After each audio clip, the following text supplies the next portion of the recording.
I hope you're sitting down for this episode because this one's going to be a wild ride. Make sure your tray tables are in the upright and locked position. We're taking flight into the realm of biogeology with our guest this week on Natural AF. I'm your host, Isaac. And I'm Alexa.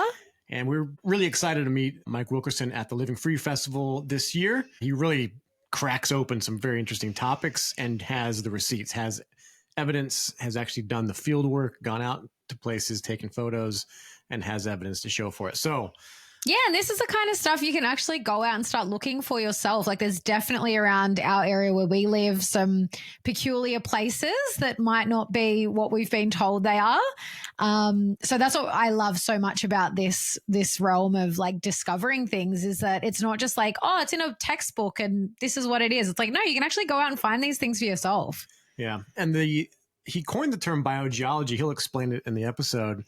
But so you get kind of an idea of what we're on about. There are stones that people have called mud fossils that, when examined, literally have DNA in it. They have blood sometimes in it still, that are fossilized remains of organs and parts of the body that mainstream science would claim is impossible. There's mountain ranges that appear to be some kind of biological thing that was turned to stone, and he explores that in this episode. Probably in the second half is where you get into the meat of all that. First half is more about Mike and his history and the amazing story. Yeah, and we still get into, we got into so much in this episode. Like we talk about Mike's upcoming book with his early life experience as a hacker, first of his kind really in America.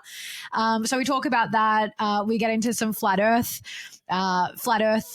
theory, which I'm sure we've spoken about it here and there as it's come up. We're definitely never done a full layout of some of the evidence. Yeah, but we're definitely globe skeptics. Like, I don't believe that we're on a spinning ball by any means. I'm not claiming to know what we're on, but that's definitely not it. But yeah, Mike's got some really cool like insights into that as well.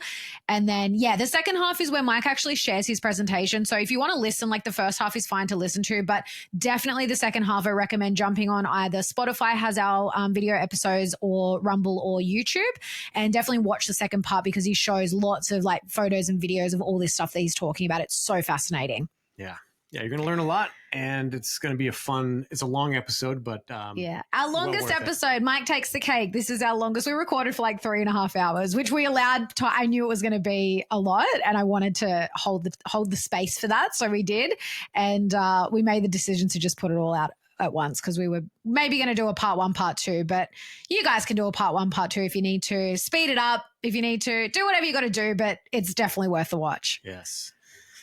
So in the realm of natural art form, we've got a couple of announcements. We're doing a festival that's going to be very fun. So we're going to be down in Sydney at the My Self-Reliance Freedom Summit.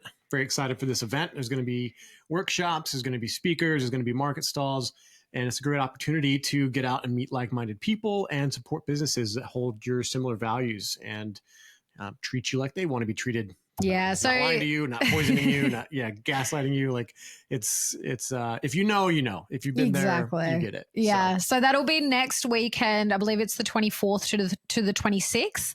It's actually a free event. So if you just want to come for the day, like say you just want to come on Saturday and check it out, it is a free event. So if you just want to come for a day and check it out and, check out the stalls and some of the workshops that are on, that's all totally free. If you do want to come for the full 3 days, all you'll pay for is camping. And then it's optional that if you want to see the speakers, you can pay for them, which is only, I think, $60 to see all the speakers that are on throughout the weekend. And we've got there's going to be some really cool people there. Michael O'Neill is going to be there as a speaker who we had on the show. He's a previous guest of ours. Zev Freeman, for anyone that's in the common law world, he's very well known. He's going to be there speaking. Katie Ashby Coppins, which a lot of people in the freedom, truther community will also know of. There's a really good lineup of speakers, really awesome workshops, and we're really looking forward to it. And we hope to see, a lot of our listeners and people down in Sydney there because we don't often see events like this down in those, the bigger city regions. It is a little bit out of Sydney, but I think it's going to be great. And we definitely hope to see you guys there. So we'll put the link in the show notes if you want to check out more of the info and register for your free ticket. Definitely go and do that, and we hope to see you there. And for those of you that want to see what Natural Art Forum's about, if you won't be at the event, you can always check us out online at naturalartforum.com. And in the States, you can see we have 2 types of deodorant. It is a magnesium-based deodorant. So 60% of people are all deficient of magnesium in the West. But it's really important to have that in your system for, being able to bounce back from stress, from injuries, to, rebuild every cell in your body. You need magnesium. So that's part of why I put that in the deodorant. So it's a different approach to it. So I hope you try it out. It smells amazing. We've got one that's forest, kind of cedarwood, pine, spruce, all that.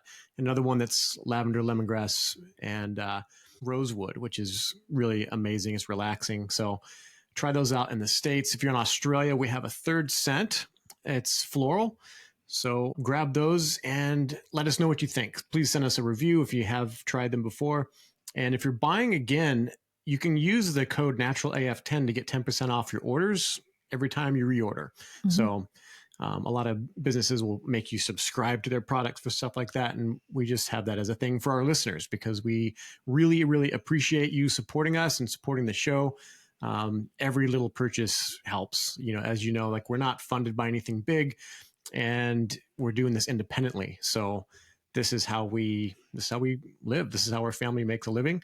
So we thank you so much for supporting us. Absolutely. All right. Well, without any further ado, because this is a long one, let's get into the episode. Let's go.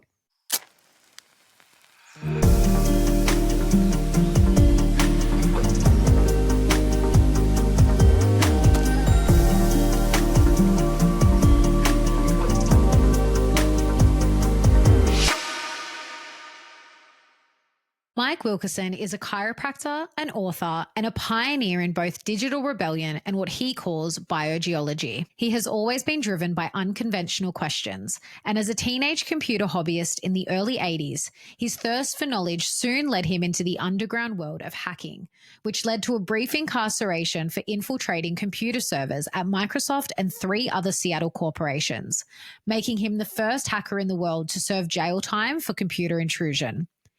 He recounts these groundbreaking years of adventures and misadventures in the formative days of hacking in his memoir, The Hacker Prince. Mike's fascination with challenging the so-called unquestionables did not stop there, and over the decades, he transformed from mischievous hacker to cracker. For the past 15 years, he has worked as a chiropractor on Spain's Costa Blanca, pursuing his mission to improve health, one spine and mind at a time. In more recent years, Mike has devoted himself to independent research into non-standard cosmologies, hidden histories, gigantism, catastrophism, rapid petrification, and biogeology, a term he has coined to explain geology that is of a biological nature. His lectures and findings can be explored on his Stellium 7 YouTube channel. So in the house, we've got the legendary Mike Wilkerson. Good day, mate. How you doing? I'm doing good. Yeah. So good to have you on. Video was great until a moment ago, and now you're all blurry. But I guess you guys have some internet issues, I heard in your last stream. So yeah. we'll do what we can. It's recorded locally, so it should be fine. Yeah. Well, you've seen where we live, Mike. So, it's no surprise when you've been here. Yeah, exactly. So we don't even have the option to get a high speed internet here. So we just work with what we've got. But it was such an honor to not only meet you at the Living Free Festival, but hang out with you afterwards in the following days, and your beautiful daughter Stella. And we just had a ball. What did you think of Australia? We were blown away. It was my second time there. The first time was in 2006 for a chiropractic congress of students that I attended, representing my school. And it was an awesome city, and we got to see a bit of the natural world one of the days. So went to Phillips Island and saw the penguins and the koalas and everything. But this experience was just off the charts for us. We really were taken by the country, by the people, by nature, and the festival was unbelievable. And the organizers just really rolled out the red carpet for us, and we felt so honored and blessed to have the experience. Yeah, it's amazing. They're pretty great. Yeah, Dave and the team, very welcoming. Give you a true blue Aussie welcome. That's awesome. Definitely. Definitely. I just Well, had a patient yesterday who was from Surfer's Paradise. He's on vacation here. Oh, no way. oh, And awesome. everybody that I've met who's from there is like, yeah, it's paradise. Like there's no doubt in in the locals' minds that they've got it good. So Yeah, definitely. Which brings its own set of problems, though. Unfortunately, as we saw during COVID, people just tend to lay down and take whatever they're told to do, they'll do it. But the tide is starting to turn, as you've seen at the festival. Like there's these amazing communities popping up, and people that are ready to create a new world and step out of all of that rubbish. yeah, it went full draconian there on the prison island. Yeah. I was blown away that the Aussies even tolerated it. I was like, they need to rewatch Crocodile Dundee a few times. To remember who they are. Well, I wonder how it went in the other areas, like the Dundee film. It was supposedly, I think it was filmed up in North Queensland, like way up there. But I think it was filmed in Darwin. In Darwin? I think so. Don't quote me on that. Yeah. I'm not a huge Crocodile Dundee I'm not up on my Australian geography, forgive me. But I feel like in the rural areas, kind of like in the States, any of the big cities, they all had similar nonsense going on, but you go rural and it seems to just drop off pretty quickly. So I don't know. If you're from Australia, let us know if that's true. So I think a lot of it was the illusion of compliance, and I don't think the adoption rates of the jabs was anywhere near what they tell people it was. Yeah, definitely. Hopefully that's the case. It may not be true, but I'm totally with you on that, Mike. They actually did show, someone actually took all of the stats. So only because all of the states were doing their own thing. In Queensland, someone actually took all of the numbers that the government were putting out and they ran the math, and the percentage was like less than half of what they were saying it was. And we were like, well, if it's happening in one state, it's sure to be happening in all the other ones. So I totally agree with you there. Yeah. Anyway, well, let's get into some more exciting topics. And we always open up the show with you sharing your journey, but I think it's really fitting that we start with your hacking days right at the beginning of the journey, because your book, The Hacker Prince, is out now and it's on our Amazon wish list. It's our next order. We're ordering it. Can't wait to read it. It looks great. So let's start there and like that whole adventure that you went on. Sure. Well, the gateway drug for me were video games when I was in my early teens. And this is back in the days of arcades and the stand-up consoles, and you had to put quarters in. And I knew that they were essentially computers. And so that attracted me to computers and just the whole, the world moving towards more and more modernism.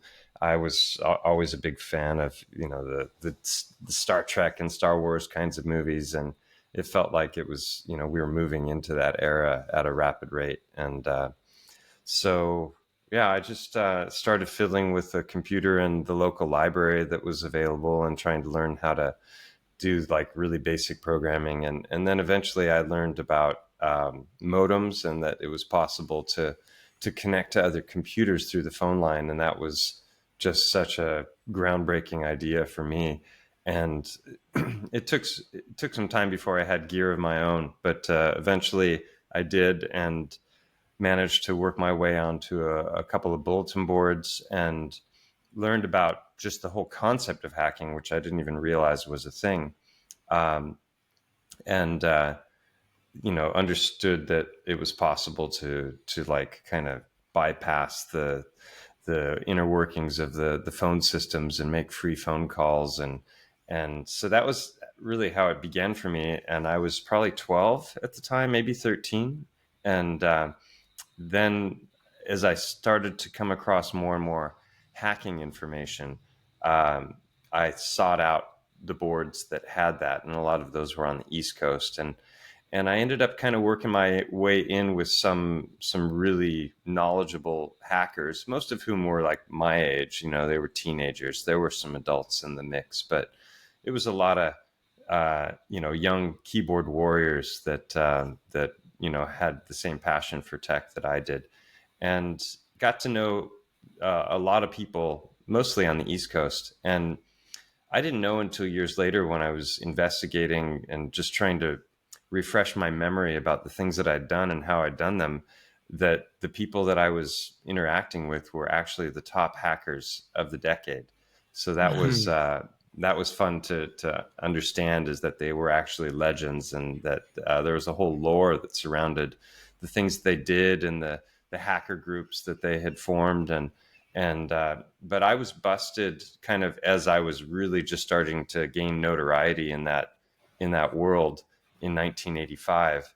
And I was living in Seattle at the time. I grew up in California, moved to Hawaii from California, and then continued my hijinks, with the keyboard, and then went to a number of different events on the East Coast. So I was actually meeting these people in person. The first time I did that, I was 16, lied to my parents, and was hacked a trip to New York City and stayed with a hacker there. And I tell, the story in detail in the book.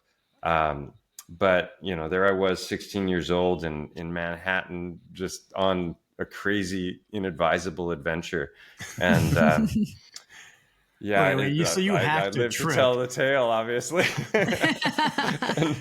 You hacked a trip. Does that mean you got into the airline server somehow and put your name hack on the a list? trip was a thing, and we were in Sabre and Apollo networks. We could oh my book god, flights. I used the those. Challenge.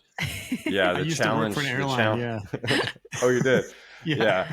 The challenge was actually getting real tickets, and that involved having to fake IDs and things like that. And so we were working, in that direction, myself and some of the other friends that I had at the time that I was busted. So it was crazy times, and a lot of fun. And so then I was busted actually, what's the date today? Today is the 9th, right? In 8 days, on the 17th, it'll be 40 years to the day from the day that I was busted for hacking. Wow. And a whole court case ensued, and the companies that I had infiltrated. Well, I infiltrated a lot of different companies because I was collecting computers. Basically, I wasn't stealing data. I wasn't there to do any damage. For me, it was just, one of the papers described it as a high-tech joyride, and that's exactly what it was. If you're a kid who's dreamed of driving a Ferrari, and there's a Ferrari with the engine running and the keys in it, and nobody's around, you might want to hop in and take a ride around. And that's what I was doing with the servers that I could never have even begun to afford. And so the companies that I was charged with were Microsoft, Boeing, Sunstrand, and Kenworth Trucking. The prosecuting attorney just chose the 4 biggest companies that I had infiltrated for the court case, because if they had gone for all of them, the paperwork would have been endless. So,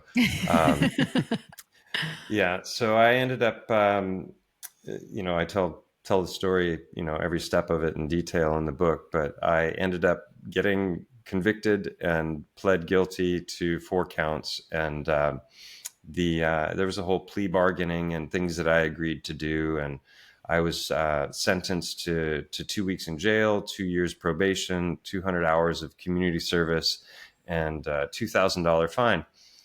And so the judge liked twos, obviously. I think 3 months before, the movie with John Cusack called Better Off Dead had come out. So there was this whole scene where it's like, I want my $2, I think maybe he might have seen that movie. I don't know. But so I ended up going to jail for the crime of hacking at a time when the law in Seattle was the first law on the books in the US that was really defining computer crime. Up until that point, hackers who were caught were being charged with things like fraud and other kinds of offenses, but they hadn't really defined hacking as a crime yet. And this law was the test case for that. And the following year, in '86, they passed a national law called the Computer Crime and Fraud Act, which made it a felony offense in the first degree, and which would be like infiltration with intention to commit further crime. In other words, you're stealing data, or you've got some kind of espionage sort of an idea in mind. That would be in the first degree, which is what the prosecuting attorney originally wanted to charge me with. And we plea bargained that down to gross misdemeanor. But yeah, so the Computer Crime and Fraud Act really made it dangerous for hackers to do what they were doing. And also the whole digital era was coming in with what was known as the electronic switching system. So the telephone network was going fully digital. Up until that point, it was rather mechanical. And if they wanted to trace calls, they had to be on site and literally place a trace. So there are ways of bypassing all of that and hopping around the security by looping through extenders, we called it, where you would use like Sprint or MCI calling codes that were used to bring down the prices of phone calls. And if you use those to connect, then it became very, very difficult for them to trace, because they would have had to have a trace in one location and then in another location to figure out where you were. So yeah, the phone network, computers, all of that was just so interesting to me. And so I went to jail for it. I was the first hacker in the world to go to jail for the crime of hacking, which is a strange thing to say, but it's, you know what, but Mike, it is my story. Yeah, and it's on. I think Isaac said this the other day. It's so badass. Like, it's not like, lots of people have run-ins with the law, and Isaac's mentioned it a few times on this show. He had a very brief run-in with, he did a stint in jail for a few days, and he's like, man, Mike's like going to jail for hacking is like legendary compared to like what I went to jail for. Yeah, it's I've told, bits and pieces of the story to lots of people over the years, and nobody's ever been like, offended, or they're always like, oh, wow, that's cool. Pretty much everybody. So, and then do they always ask you like, can you still hack? Yes. The number of times people have asked me to do stuff for them is like, I couldn't even count. It's hilarious. But yeah, when I got busted, I literally walked away from that world. All of my best friends were hackers at that point. I had left my hometown. I had a lot of challenges in school, with bullying and things. And so I had sports as my respite, and then hacking became my whole world. And we were also doing lots of telephone conference calling. There was a whole system called Alliance Teleconferencing, where it was designed for corporations that wanted to have audio calls, group audio calls. So we were utilizing that system for our own, fun, and we would have these late night conversations, and so I got to know a lot of people really well, and it was hard, but I knew that if I continued to socialize and interact with them, that I was going to be tempted to get back into that world. And with one offense and the new law in place, a second offense would have been devastating for me. I would have ended up in prison probably for multiple years. So, and people like Kevin Mitnick, who's many consider to be the most famous hacker in history, he was in jail for 5 years. And the first time that they put him in jail, the prosecuting attorney convinced the judge that he was so dangerous that he could just whistle tones into a payphone, which they have in the prisons, obviously, so the prisoners can call out, and he could start World War III just from a payphone. and I mean, it's just absolutely absurd. But either they just wanted to stick it to him, or the judge was stupid enough to believe that ridiculous narrative. And so they ended up throwing him in solitary confinement, I think for 9 months for computer crime, because they couldn't have him in the main areas where the other prisoners were, because there were payphones there for them to make use of. So they had to keep him squirreled away in solitary confinement for a keyboard crime that didn't even involve, damage to anyone's lives. So it was really an interesting time. But a lot of people, like, if you, up until recently, if you search for like who was the first hacker to go to jail for the crime of hacking, Kevin Mitnick would come up all the time. and he went to jail for other things like fraud and other stuff before, but he went to jail like 10 years after I did. I mean, that's how OG I am. You know? I was going to say, you're like, that's my title. Thank you very much. Yeah, well, that's a crazy story. And just the hacking of Microsoft is like today is just like, I know. Do you look back now and you wish that you just took down Microsoft way back then? If you knew what Bill Gates was going to go ahead and do? If I had known what an absolute prick, Bill Gates would turn out to be, and family of the most successful, from the family of the most successful eugenicists in history, I would have had entirely different motivations in their computer. So it's a good thing that I didn't know who he would turn out to be, because he's scum of the highest order. Yeah, agree. I would say that to his face.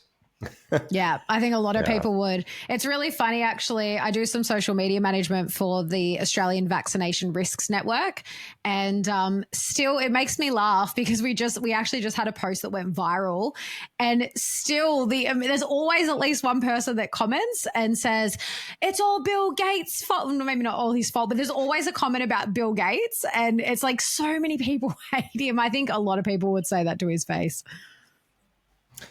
What's so heartwarming is to see just how thoroughly he's shredded in every post that has his face now by thousands. There's nobody out there that's like, that I've ever encountered, at least online, that's like, he's a good guy who's, got the world's back, He's just trying to help with overpopulation in Africa. Yeah. So I want to ask Mike so I've seen the teaser for the book, and it's got the footage, I'm assuming, from your interview with the police. Like, when did you get your hands on that? Is that something you've always had access to, or did you get that for the book? Such a crazy story. So part of my plea bargaining, I agreed to conduct an interview with law enforcement. Mm-hmm. They invited in the heads of security from the companies that I'd infiltrated. And they also had, I think it was the Secret Service, and it was like two of the letter agencies, Secret Service and FBI, or one, maybe the CIA, I don't recall. And so there were like 12 of us in this room, and they grilled me for a couple of hours on videotape. And they set it up in a fun way. Initially, they wanted to kind of like,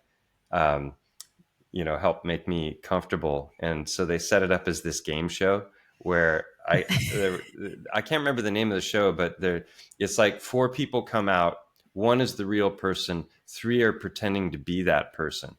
And then another person is asking questions to try and determine who the real person is. Right. Mm-hmm. And so that's what they did. So 3 guys come out before me and they're like, hi, my name is Mike Wilkerson, and then I come out last, and the 4 of us sit down like a panel table, and they just start asking questions. And so the way they wanted to break the ice was their answers were kind of scripted, and they were all humorous. And then I would come in with the correct answer, or at least my understanding of the correct answer.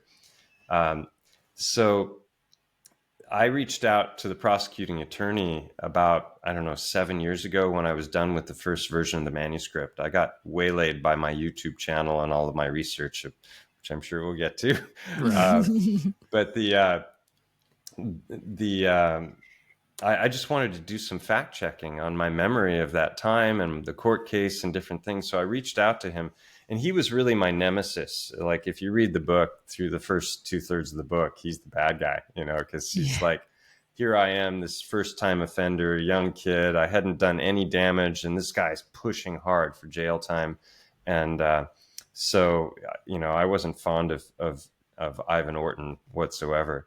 But I reached out to him after like 35 years, and he was absolutely thrilled to hear from me. He was like, oh my God, I always wondered what happened to you. You just disappeared, and you never, I never conducted any interviews. And the digital archives for newspapers started in '89. So all of the newspapers for my case are on microfiche, but they weren't digitized. And I had all of the original articles, and I had the court documents, and I had I had the receipts for everything that I talked about in the book. But he had more, and he went down to his archives in in his garage, and he fished out things and started sending me, stuff. Oh, that's awesome. And he had Parkinson's that had affected his voice box, so we weren't able to actually ever have a video or voice conversation. But we had these extensive, long emails up to he died a few years ago, but he was one of the first few people to actually read the first manuscript, and he was blown away and he loved it. And he's like, "This is going to be a movie," He was so supportive, and then he was like, "Hey, by the way, do you remember that interview that you gave?" And I was like, "Yeah, how could I forget that? It's a whole chapter in the book." He's like, "I think I might still have that video," and I was like, "No way!" And so he fished that thing out, and it wasn't on VHS; it was on beta. That's how old this is. This is going back to beta days. But unfortunately, like 90% of it was corrupted, and he managed to get about 12 or 15 minutes of that content.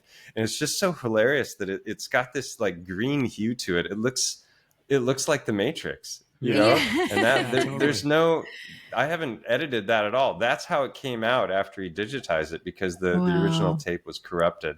So he sends me a link, and I download the video, and I'm watching that thing and I hadn't seen any footage of me, from that time period in all of those years. So it was wild, because I mean, first off, it was like looking at another person. I couldn't even, I could hardly relate to it. I'm like, wow, it's like, because my life has taken some pretty wild twists and turns since then.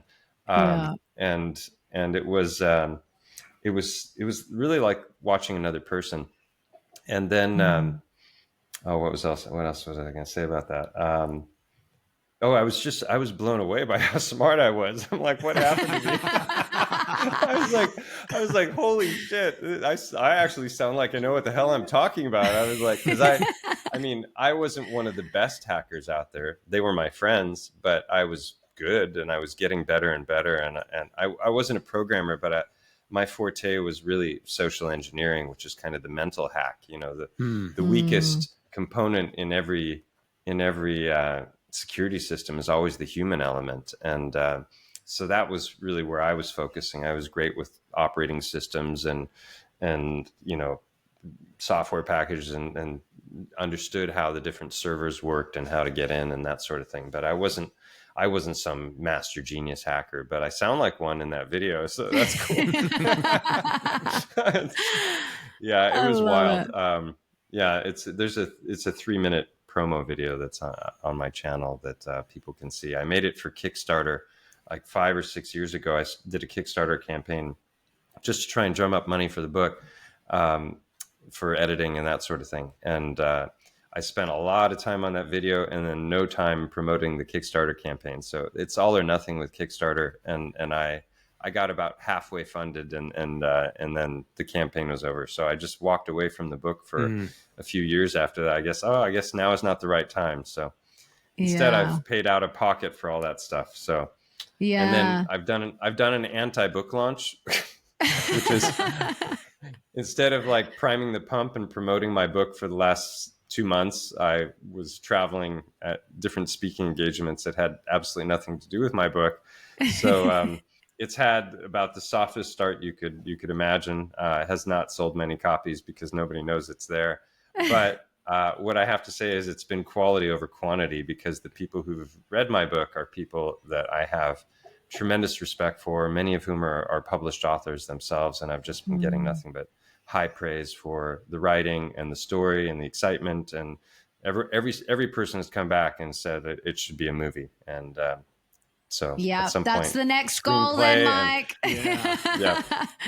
Well, Erin, Dave's wife, Erin, is a script writer. So I reckon. I didn't know that. Maybe we'll just get her a copy of the book for Christmas, and we'll just leave that there and see what happens with it. Yeah. I wanted to bring him and gift him to everybody there, but it was still in the author format where it says not for resale. And I ordered a bunch of those before I was due to leave, and it got delayed by 1 day. So I didn't have, I had one copy that I took with me around for the whole month. And I can't remember who I gave it to. In the end, I gave it to somebody, but that was the only copy I had. So I just had it just to show people what it looked like and the cover. And I had some wonderful synchronicities that came into place just at the end, really. The first was Gary McKinnon, who's one of the most famous hackers alive. He broke into NASA and the Pentagon, and for about a decade was the poster child for evil hackers. You know, the U.S. really demonized him. He was from the U.K. and I knew about his story a little bit. I hadn't followed it in depth, but I'd obviously seen him because it was hard to miss him. And he reached out and made a comment on my YouTube channel at one point, which was, I recognized the name, but I didn't quite place it. And then I looked at the photograph and I was like, oh my God, this is Gary McKinnon, the hacker, you know? And so then I started wondering, like, is he here because of my research or is he here because of the hacking? Because I had the Kickstarter campaign and that promo video, and I thought maybe somebody sent it to him or he came across it somehow. But he was actually at my YouTube channel for the YouTube research that or Awesome. the biogeology stuff. Yeah. So we started communicating, and then a week later we had a couple of video calls, and we recorded like 5 hours of conversation and just really hit it off. And I put the first hour up on my channel. It's a video called Hackers from Heaven, which also relates to a chapter in the book. Just the idea that hackers aren't the bad guys. They're the digital Minutemen of the current era. So yeah, especially when you're hacking. The red coats are coming. The red coats are coming. You know? Right. Yeah, especially when you're hacking the Pentagon and NASA, because as we know, there's a lot that's covered up and well, NASA, fraudulent is the only word that comes to mind with NASA because it's all a load of rubbish. But it's God's work, really. Yeah, and the reason he did what he did was because he wanted to prove that the government was hiding information about free energy, aliens, and UFOs, and that was his motivation. He was basically on a truther kick, and that's the whole hacker ethic. If you break down like the original, what the hackers were all about, not the demonized version that we get in the mainstream media, it's identical to what we call the truther community. Now it's like decentralization, distrust of government, information should be free. Technology is a beautiful thing that could be used to better our lives rather than enslave us. And, these are the ideas. And then there's the whole anarchy rebel aspect of it as well. Screw you to the man kind of stuff. So I guess I never left the hacking community. I'm still in it in a way. So Gary McKinnon wrote the foreword to my book. I asked him for a little blurb for the back cover, and he misunderstood my request, and he ended up writing just the most beautiful preface, and I couldn't have been more thrilled. And then the other synchronicity was that just randomly, well, nothing is random, I suppose, but the former head of cyber operations for Interpol came into my office as a patient on vacation. Oh, no way. Yeah. So this is a guy who was the number one man for fighting cybercrime in all of Europe. And he comes into I'm a chiropractor for those who don't know. And he comes into my office for an adjustment in one summer. And we just started talking, and, he told me he was in cybersecurity, and I laughed and said, oh, I've got a little bit of a background in that. And he looked at me puzzled, not something he was expecting from a chiropractor, obviously. Yeah. But I started telling him about my story, and he was blown away. So he's got a little blurb on the back cover. So it's just, that's awesome. The whole thing that's came so together in this incredibly quality way. And like I said, it's getting high praises so far. So that's amazing. Its chance of like hitting bestseller for out of the gate on Amazon has been thwarted, but maybe it'll be a sleeper hit. Yeah. Well, we know they stunt that anyways, depending on what you're writing and what you're putting out there, who you are. So that's true. Let's play the long game. I didn't go too controversial, but I do take up things like human trafficking and other stuff in the book, because part of my plea bargaining was that I was, or not the plea bargaining, but the sentencing was 200 hours of community service.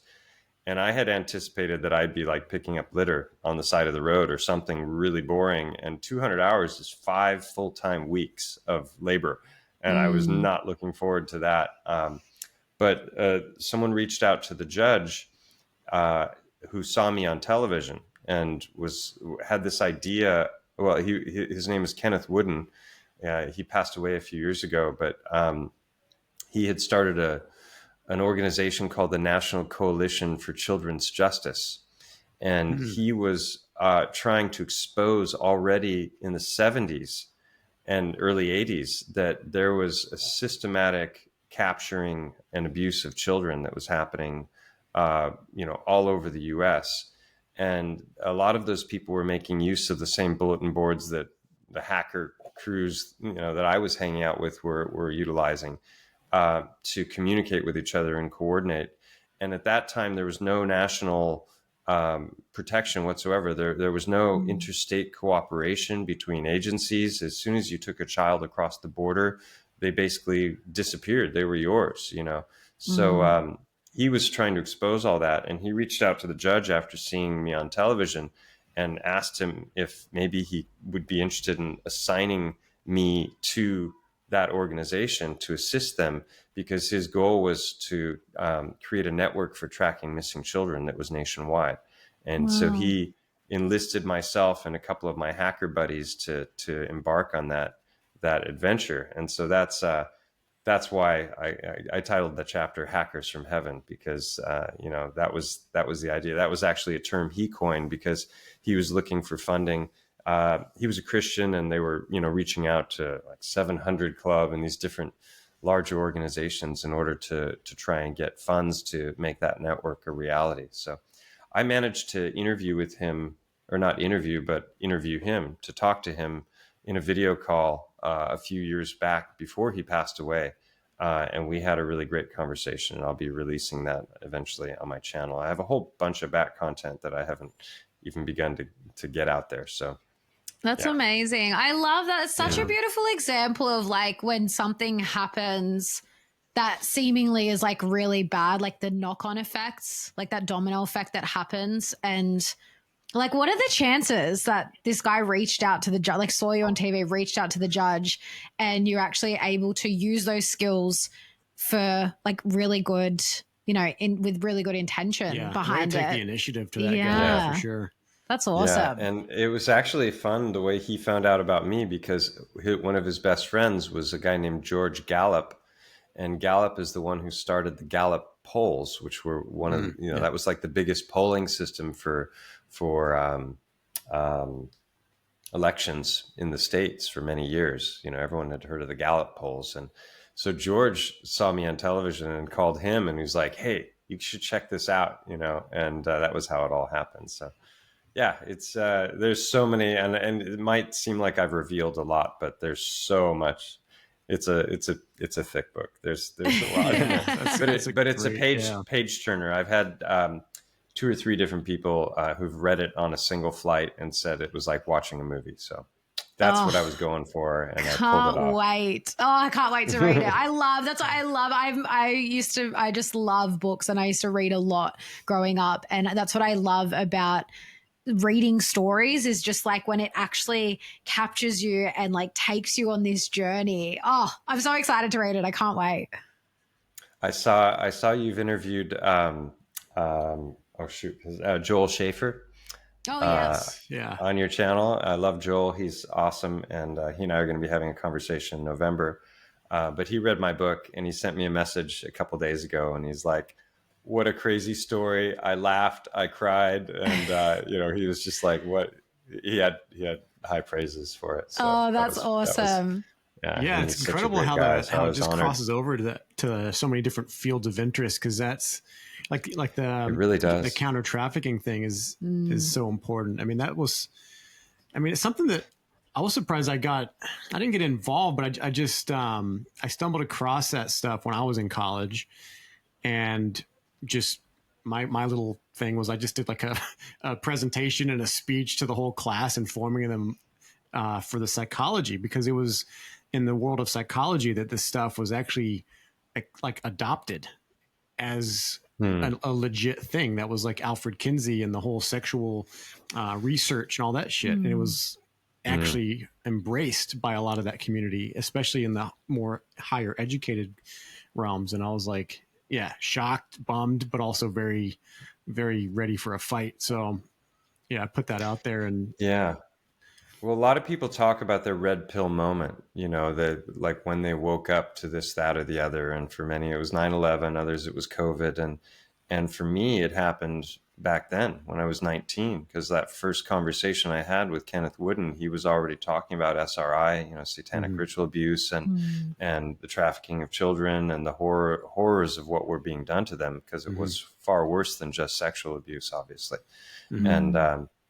so, that already put those ideas on the map. And then about 4 years later, my dad gave me a book called Behold a Pale Horse, which was really just laying out the power structures and the secret societies and the non-secret societies that are all running the world, and the symbols they use, and the different psyops that have happened along the way, and mind control, all kind. So I was at 19, I was already, or 22 or 3, I was already aware of that stuff. So I've been kind of on the truth or journey now for 35 years, as Yeah. opposed to 5.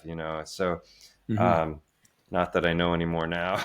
I'm like, the more you know, the less you know, it seems sometimes. But Yeah, Yeah. 100%. yeah, so it was that was my original red pill.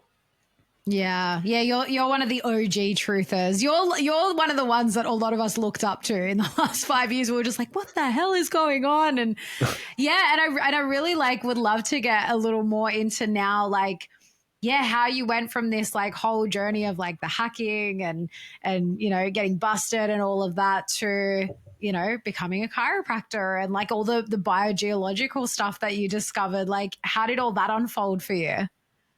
Hmm. Well, the chiropractor thing came about. Originally, I studied massage, and I thought, oh, I like to work with my hands. I didn't want to be in any kind of a desk job. I didn't want to be in front of a screen. And I had an incredible massage teacher in Santa Barbara who didn't just teach us massage, but taught us applied kinesiology and working with meridians and all kinds of different additional things beyond just massage.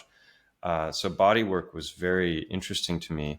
I studied Rolfing also, which is a very specific Mm, kind of massage that is very rare, unfortunately. I wish it was everywhere because I would love to be Rolfed myself. But mm, the yeah, it just opened me up to the energetic aspects of the human body, and that there's way more going on, with the body than just a flesh machine walking around. And but then I left it behind because it's really hard work, and I would do 4 or 5 massages in a day, and I was just energetically wiped out, and mm. so I was working as a room service waiter in a hotel at the time, and while I was studying massage, I also started learning how to hang glide. So studied hang gliding in Santa Barbara and flew hang gliders for about 10 years, and before moving to Europe as an exchange student. And the body work I left behind, and I was just doing kind of soul searching, trying to figure out what I wanted to do with my life, and decided I wanted to learn a foreign language, and I knew I wasn't going to learn it if I stayed in the States.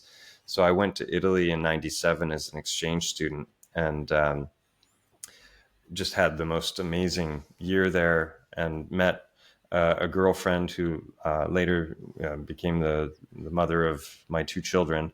And I was there for a year, went back to the States to finish my bachelor's degree, but wanted more adventure, more time in Europe, and wanted to learn more languages. And so I moved, I just sold everything, put my hang glider in the rafters and never saw it again, sold my motorcycle and van, and left a very good job and a great apartment in Santa Barbara, and started over basically. And so I moved to Rome for a couple of years, where I taught English initially, and then got bored with the English teaching, and wanted something else. So I reached out to the U.S. Embassy, and I got a bunch of different addresses for American corporations that had, a presence in Italy.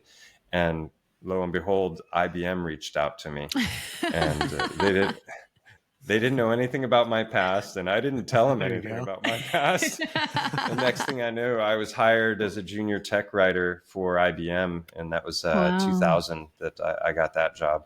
And that year made it pretty clear to me that I didn't want to spend my life in front of a keyboard, which I had already decided and knew. But with a child on the way, I was that happened in the middle of my year at IBM. I wanted, we ended up moving to Sweden because it made sense to be near her family.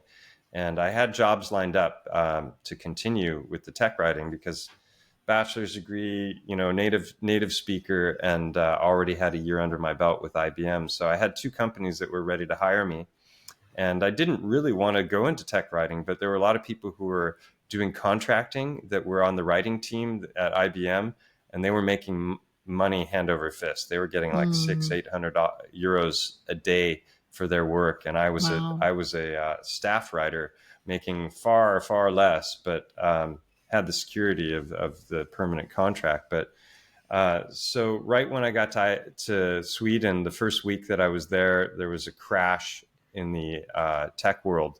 Boo.com went belly up, and that was the beginning of all of the tech stocks just plummeting. And so all of the companies in tech in Sweden and around the world went into hiring freezes because they couldn't afford to pay their staff. And so all of a sudden I had left a cushy job and had a child on the way and was living on savings. And so I went back to teaching English, and again, just soul searching. And it was really 2 different slips on the ice, once where I wrenched my back and the other where I wrenched my neck. Oh, California boy, not used to snow and ice. So I ended up both times being helped by chiropractors, and both times I felt immediately relief after the adjustment.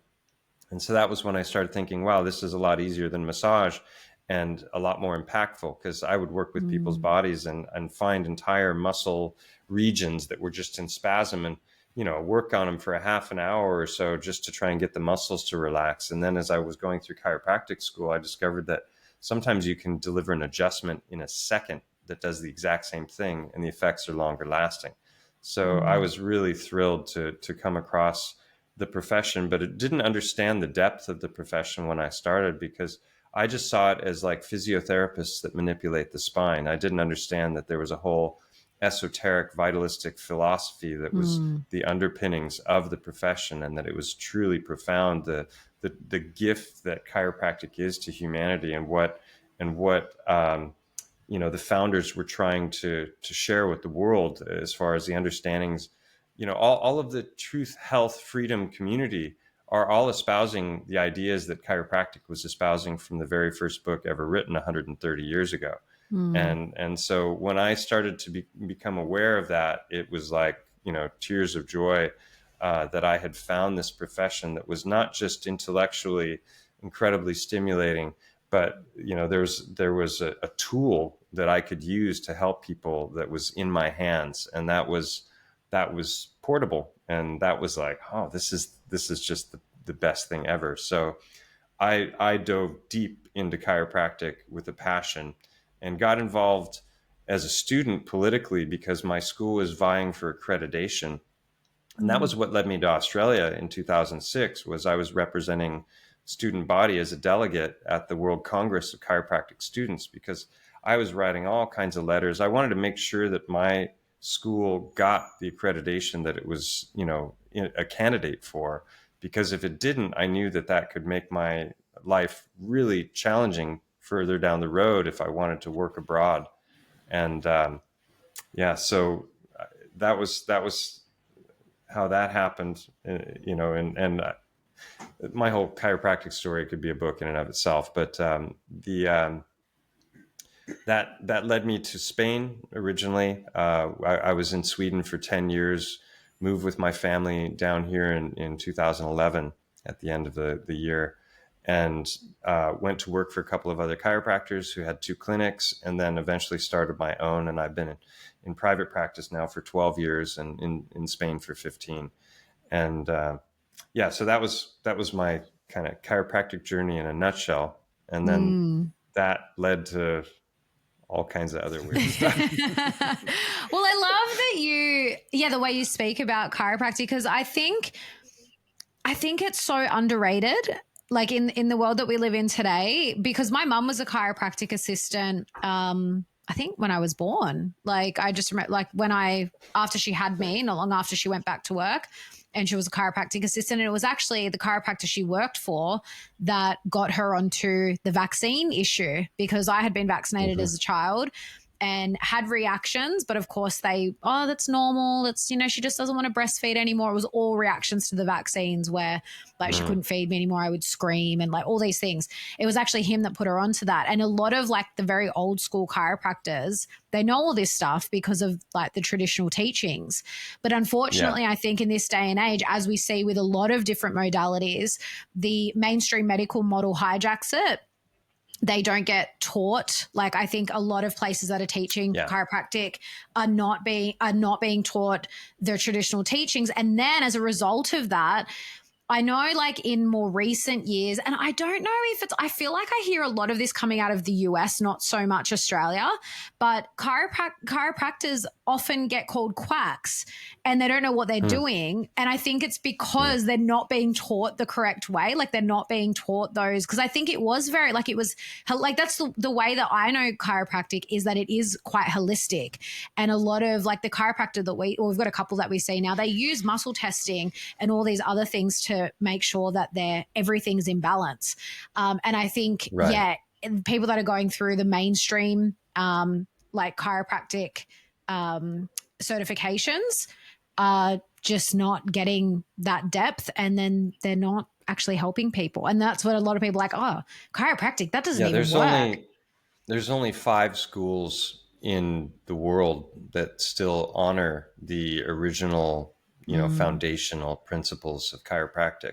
All the others have been hijacked. There's essentially a cabal within the chiropractic profession, as if there wasn't enough damage coming from the outside, because the AMA was going after chiropractic.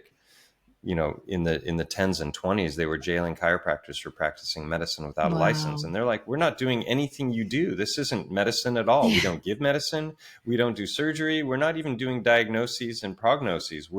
We're adjusting the body for the purposes of allowing, removing interference, so that the innate intelligence that governs the growth and regeneration of the body can do its job free of interference. That is the explicit goal of chiropractic. And so it's been totally misrepresented. And in fact, in Serbia, when I gave a talk last year, I was just there recently, but the talk last year was called Rebel Health. And it was innate intelligence, vitalism, and radical responsibility. Because when you understand the truth about health, you realize that it's really in your own hands and not in the hands of some demigod doctor who thinks he knows it all, who's trying to drug you with petroleum-based poisons, And so I talked in that talk about the Rockefeller overthrow of medicine, of the overthrow of education and the publishing industry, both when it comes to news, but also the publishing of textbooks, which are being used in the school. So from the 10s and 20s and the Flexner Report shutting down like half of the medical colleges in the US. So they went after osteopathy, chiropractic, and homeopathy with a vengeance. And this was all borne out in a court case that was started in 1980, Wilk versus the AMA. And it was a class action lawsuit against the American Medical Association that dragged on for 10 years. But in the end, they were found guilty of racketeering and antitrust violations, because they had literally been trying to eliminate the chiropractic profession by blackballing any medical doctor who would even refer out to a chiropractor, demonizing the profession, calling them quacks, saying that it was pseudoscience, and that the public needed to be protected from the snake oil salesman. Projection much? Yeah, exactly. Yeah. Right? Yeah, it's like it's the classic trick of, accuse the others of doing exactly what you're doing. So so that Have you ever that done was have you ever gotten Go ahead. into, because going back to like the whole American Medical Association, I've been doing little dips into it with the Medici and the origin of the term medicine. Like, what is this? Like, where does this really come from? What are they up to? And it just so happens it coincides right with the whole plague thing. And the first plague doctor, the mask, with the bird, the plague doctor mask, that was one of the Medici. There was no real medical school or anything training back then. They had doctors, but it was very much in its infancy. But as far as I can tell, it comes back to the Medicis, but I don't know that much about them. Well, when I studied in Italy, they were a powerful banking family. They're the ones who are accredited with basically the Renaissance, right? That they poured their money into art and science and architecture, and it led to this whole rebirth of the classic times from the ancient Greeks. And I was enamored of all that. In fact, my bachelor's degree is in Italian cultural studies. So when I studied in Italy, I was studying history of art, history of literature, and I was just so, enthralled with that time period. I have a very different view of it all now, because I believe that most all of that history in one way or another has been fabricated. And that, that also is the same time period when the heliocentric model was rolled out. And, the popes and the Medicis and all of them, they got their fingerprints on all of the false narratives. And so, it doesn't surprise me. I never even made that connection, Medici medicine, but it's obvious. Yeah. Such an interesting symbolism too with that, that character. 'Cause it's a staff. He's holding a staff. On the top of it has bat wings, which is very interesting. He's wearing the mask. He's got the bat. And then there's an hourglass. So it's like this, I don't know what the hourglass is running out, and vampirism and all kinds of, It's, well, and isn't it interesting that the Spanish flu and COVID were exactly 100 years apart? It's almost like on a schedule or something. It's like funny they got to re-up the whole, reboot the whole Well, it's system. always the same tactic. Yeah. It's just, it's the same problem, reaction, solution. They just do it in different ways, pretty much. Definitely. Yeah. So back to your original question. So once there was a lot of waking up that I went through between like 12 and 13 years ago. I started I was deep into a psychedelic renaissance, and I was convinced that the only way we were going to shock the world out of its nightmare slumber was probably through psychedelics, because they were so profound when it came to what they could do for people's health and the kind of learnings and things. And so I had a lot of profound experiences in my youth, but that was all just exploration and entertainment. I approached it even then from a spiritual perspective, but soon got into the the entertainment side of it. And then through, my time in Europe and raising family and going to chiropractic college and all those things, I went away from it for 20 years. And then I went and I had this whole renaissance myself when it came to that subject. And I started voraciously reading books and listening to interviews and podcasts and presentations on that subject. And I had a whole book plan that I was going to write on my own, what do you say, archaic revival, as Terence McKenna would call it. And so through some experiences that I had, I started to wake up to connections between psychedelics, intelligence agencies, Hollywood, the music industry, and just like it was rabbit hole after rabbit hole that I went down. And as I did that and found very, very compelling evidence for things that I had never even considered were possible, I backed away from that whole world. And it was unraveling the threads of a lot of my upbringing. I had a very unusual upbringing with parents who were hippies that were following Indian gurus and meditating, and not the druggy hippies, but the ones that were really spiritually minded. And so everything about my upbringing was alternative. So I kind of grew up in the rabbit hole, I've said many times. And and then basically a lot of the belief structures that I had were being challenged because I was finding information that was suggesting that a lot of those beliefs had been injected into the zeitgeist by people who were directly tied to intelligence agencies, or people like the Huxleys or the Crowley, Aleister Crowley and those kinds of people. And so I was just like, whoa. I started pumping the brakes, and I backed away from that world, because I realized that a lot of the assumptions that I had made about what was true about that topic were based on things that were coming straight out of people that had either were directly nefarious or part of organizations who were nefarious. And I was like, well, wait a minute, where does the truth lie? And how would I know what the truth is? And I was like, I'm going to take a break until I have clear answers to that question. And I haven't done them since. And that, so 3 years ago, sorry, not 3 years ago, 3 years after that, 10 years ago, was when I met Alex Michael, who has been a good friend ever since. And he's also known as Conspiracy Music Guru and the Flat Earth Man. And he lives here in the same town that I'm in. So we've been interesting partners in crime for the last decade, you could say, because I've been there as a friend of his from the very first song that he made, NASA's Faking Everything, through till now. And or not the first song that he made, but the first truther song that he made. He made lots of music before that, but so he struck me with one day, he and his wife came as patients into my clinic, and we were just comparing notes and checking off all the boxes on the different rabbit holes that we'd gone down. And I was like, this guy's awesome. He's cool. We're going to, it's going to be a good friendship. And then as he was leaving, after one of the appointments, he's like, hey, by the way, did you ever look into the flat earth thing?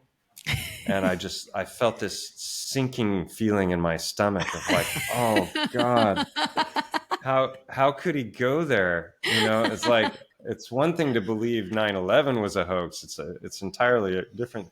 And I was a space junkie. I love, all that stuff. Like I said before, Star Trek, Star Wars, and, consume that stuff rabidly as a child. And so I just ignored it. I didn't, I was like, this is the dumbest thing a person could possibly believe. There's an ISS floating up there that's doing live streams. There's loads of photographs of space and the Earth. And I'm like, how can anyone believe this? And so he brought it up again on the next visit. And I'm like, oh, here he goes again. I've got it. Now I've got to actually go and debunk this. I'm like, okay, no problem. That'll take me 5 minutes, 10 max.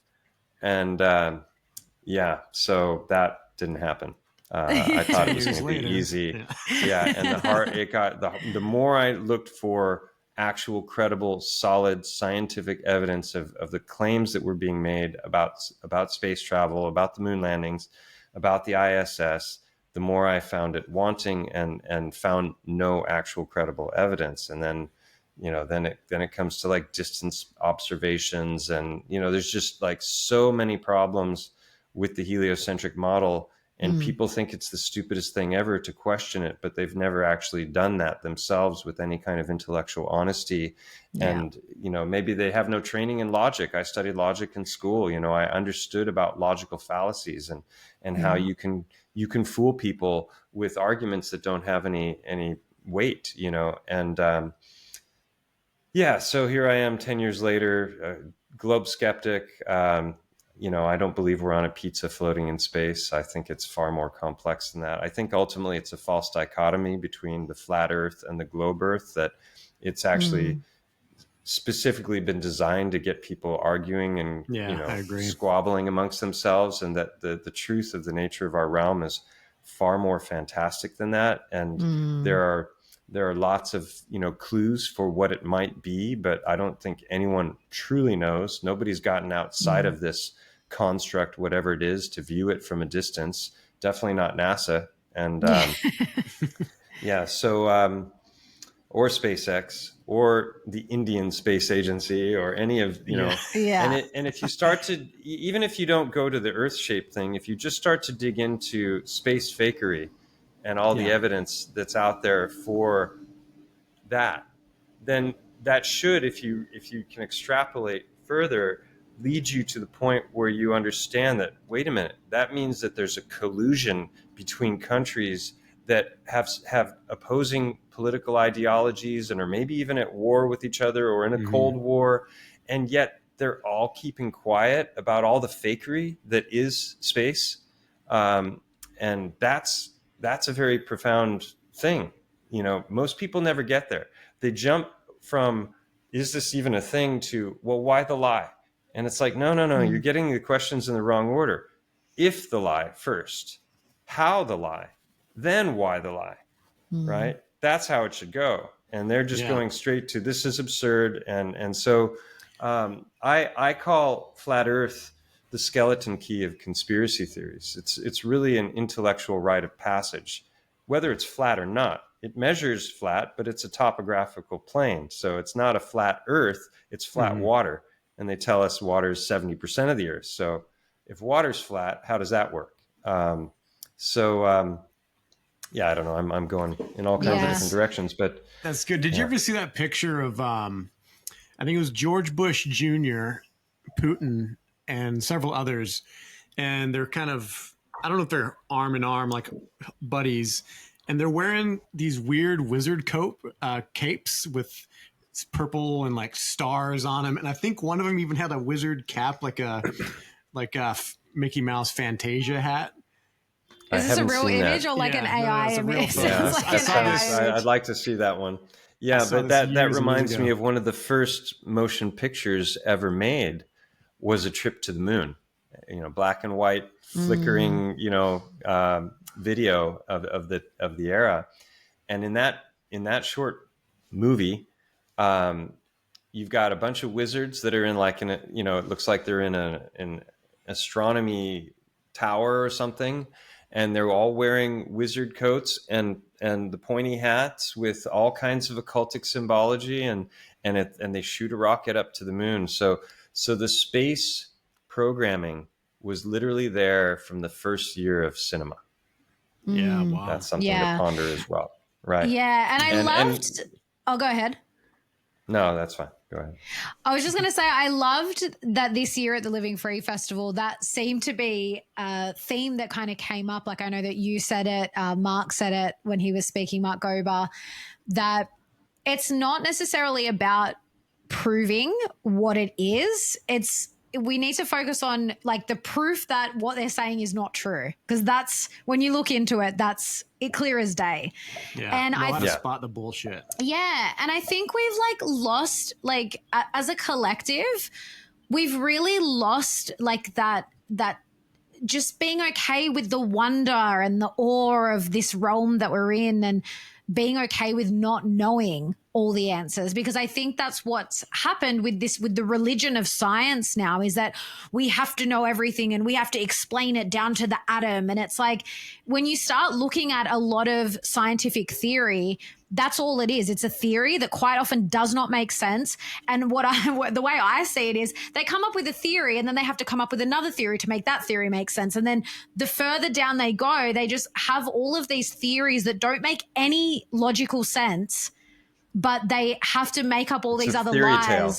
Yeah, exactly. It's hard to pin down what the truth is, but it's easier to start to point out, inconsistencies in models. And I'm a big fan of the neti principle, which is, this, not that you may never know what the truth is fully about anything, but you can get closer to it by eliminating the lies and the falsehoods. And so I think that's what people, the ones who are intellectually honest and go into flat Earth, you want to become a flat earther, go in with intellectual honesty and try to prove the globe. It's the best way. That's how everyone ends up a flat earther, because and you can't do it through Google, through YouTube anymore, because the algorithms are going to feed you hundreds and hundreds of propaganda videos that are not the real evidence, that are straw manning, that are misrepresenting the arguments, that are never truly addressing the most salient arguments that the flat earthers have been bringing up for well over a decade now. Right. So that's what people need to do, but it's a big job. And in one way of bypassing algorithms, I like to, I'll send people to Dave Weiss's app. It's called the Flat Earth, Sun, Moon, and Zodiac Clock app. I don't know why he chose that name, but because he not only can people link it with others and have meetups and that sort of thing, but he has just a plethora of resources and videos, and every single question that you don't even know you'll have, but you will have when you start to dig into it. He has a button for that question and a whole playlist of videos that are out there, but they will not show up because of the algorithm. So even if you know the exact name and the channel of the video and you put that into YouTube, it won't come up. Wow. So you can't go through mainstream searches to find the information because everything is going to lead you off the track. Yeah, that's so it's true. Impressive how that it's such a glaring, obvious thing when you see that, where it's like, even people that believe the Earth is a ball, they have some questions about the moon landing, like big names. I saw a couple interviews with some big guys on YouTube, and they're like, "Yep, I won't touch that." YouTube there's certain conversations that you're not allowed to talk about. There's not that many that you can't talk about. Flat Earth is one of them. It's an auto character assassination, right? As soon as you are entertaining such an absurd concept. More and more big channels, though, are inviting people like Dave Weiss on. And and also I'd like to plug both Mark Gober and Steve Young right now, because they've written these incredible books. But for people who don't know what books are, they're these things that are paper that's stamped, and then they put symbols on them, and you read those, and it's kind of like an iPad made of wood, basically. But it's like a bunch of them. For those who still read, I can recommend Mark Gober's book, An End to the Upside Down Cosmology, and Stephen Young's book, A Fool's Wisdom. And these guys are some of the most brilliant minds that I've ever met. Steve Young has a PhD in nuclear physics and quantum physics, and has basically written a book spelling out why he's come to the conclusion that his entire education was based on pseudoscience, the entire thing, that quantum physics, as we're taught, is not a thing, even though it seems to be well embraced by the whole New Age community and becomes the metaphysical, spiritual justification for any kind of behavior, because it's all you creating your own reality, but I'm of the mind that there's a real created reality that we're in, that was created by the Creator, and that there's a matrix overlay on top of that in the form of information, the internet, the stuff that comes through our scrying mirrors, our black mirrors, the phones and the computers, where now, with AI, it's virtually impossible to distinguish reality from fiction. And, because of that, it becomes that much more important to examine our empirical world and what's around us.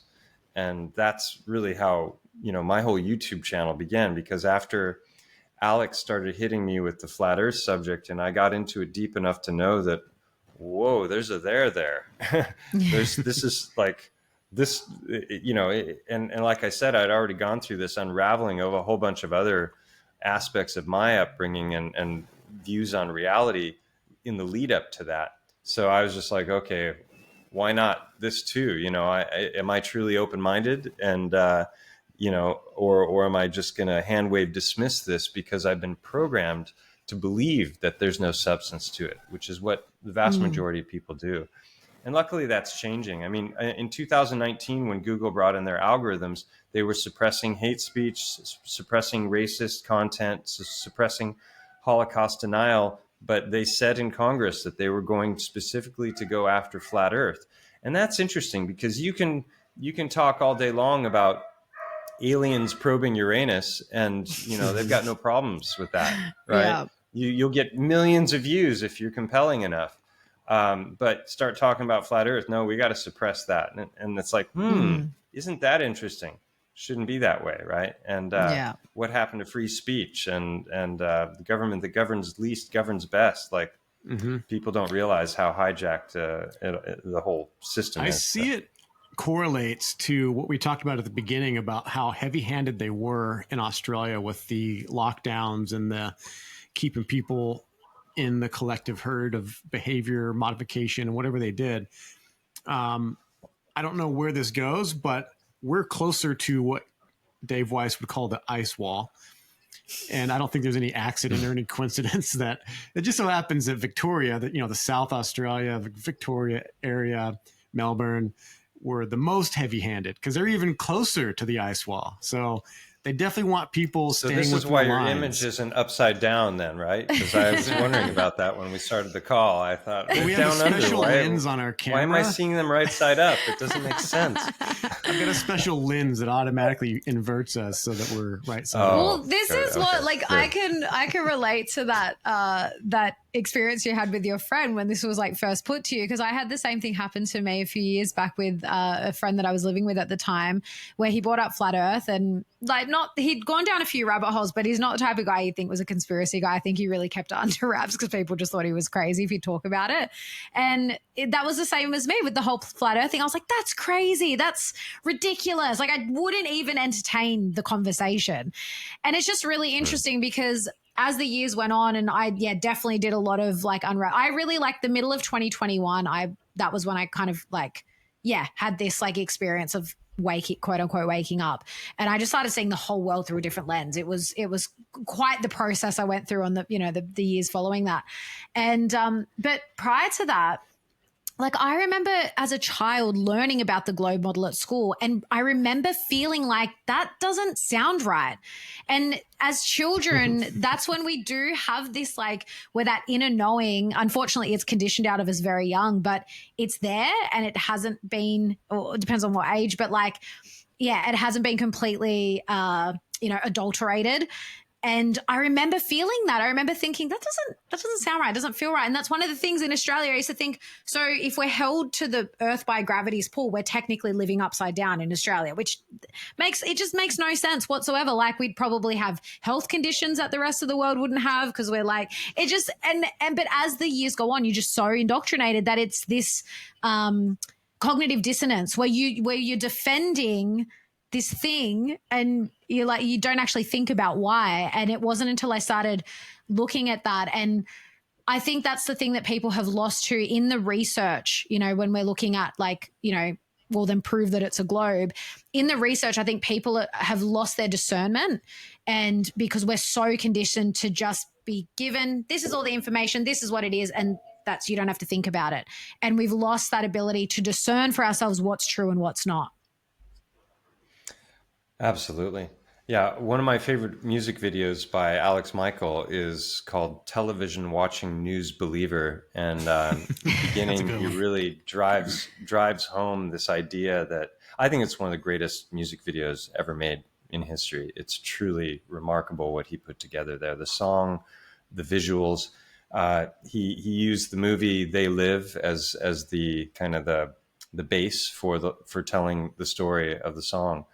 And the globe programming is all pervasive from the time we're infants to, everything in school, and you do the solar system model and all of this stuff, and every single newscast and weather program and everything, and every single movie, it all starts with globe programming. Yeah. And it's been that way our whole lives. So it's really, really hard to get out of that. And when it comes to, just going back briefly to the neti principle, Austin Whitsitt has a wonderful, very simple line that's so true of the scientific method when it comes to understanding models and whether there's substance to them. And what he says is that falsification is independent of replacement. In other words, you don't have to have a replacement model. I don't have to tell you what we live on and exactly what it is and explain to you how everything works in order to show scientifically that there's no substance to the globe model. That's the thing, is you can falsify a globe model, but the globers are always going to come along and go, well, we can predict this, that, or the other, and where's your replacement model? And it's like, well, a model isn't reality. Reality is reality. A model is a tool for understanding reality. And you know, in NLP, they say the map is not the territory. You can look at a map all day long and there can be all kinds of inaccuracies, but that's not necessarily an accurate representation of reality.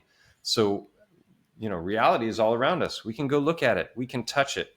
You know, we can walk across, you know, things. We can make observations across water on a calm day. We can, you know, we can do experimentation, like simple things like that people have never thought about. And when the idea came to me, it was just like, you know, is that you can't have gas pressure without a barrier.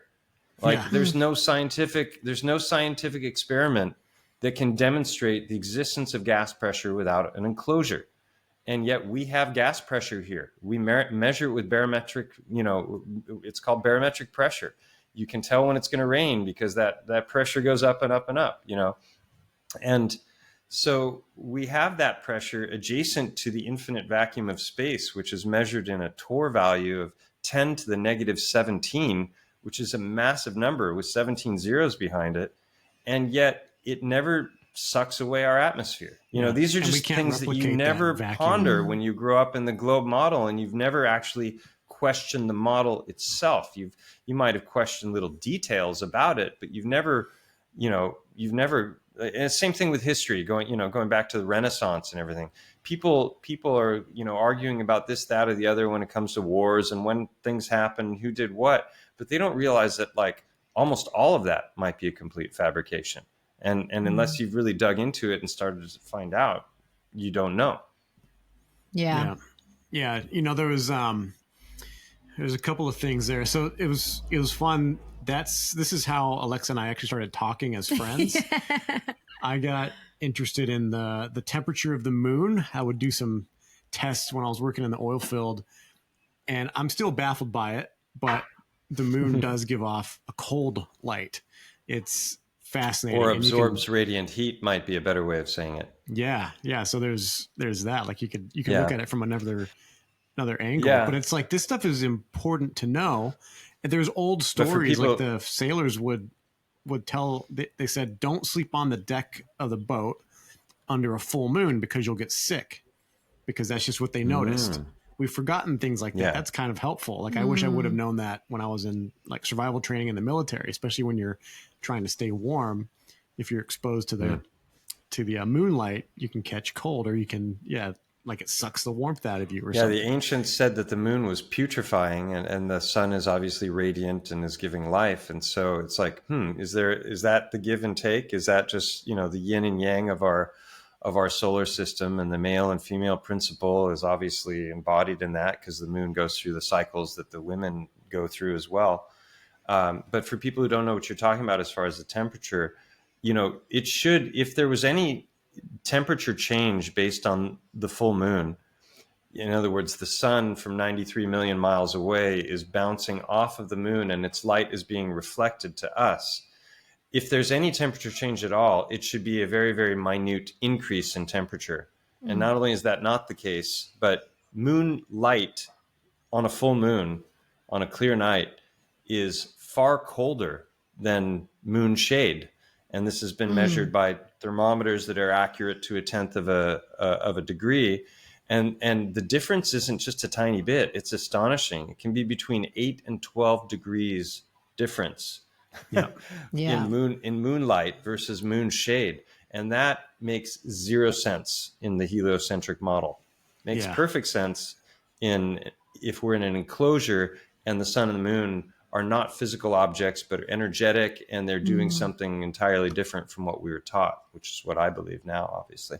Yeah. And I love the world of anomalies. When you see things like this, they're like, that's very strange. Like reading Victor Schauberger, just some of the notes from his stuff. I haven't read a lot of his work, but he talked about witnessing the moon at a full. So he was, I think he was Austrian or something, but he was basically a forest manager for some prince or something. So he's outside. He's trying to catch, in this particular story, he's trying to catch poachers who are stealing, you know, deer off the royal land.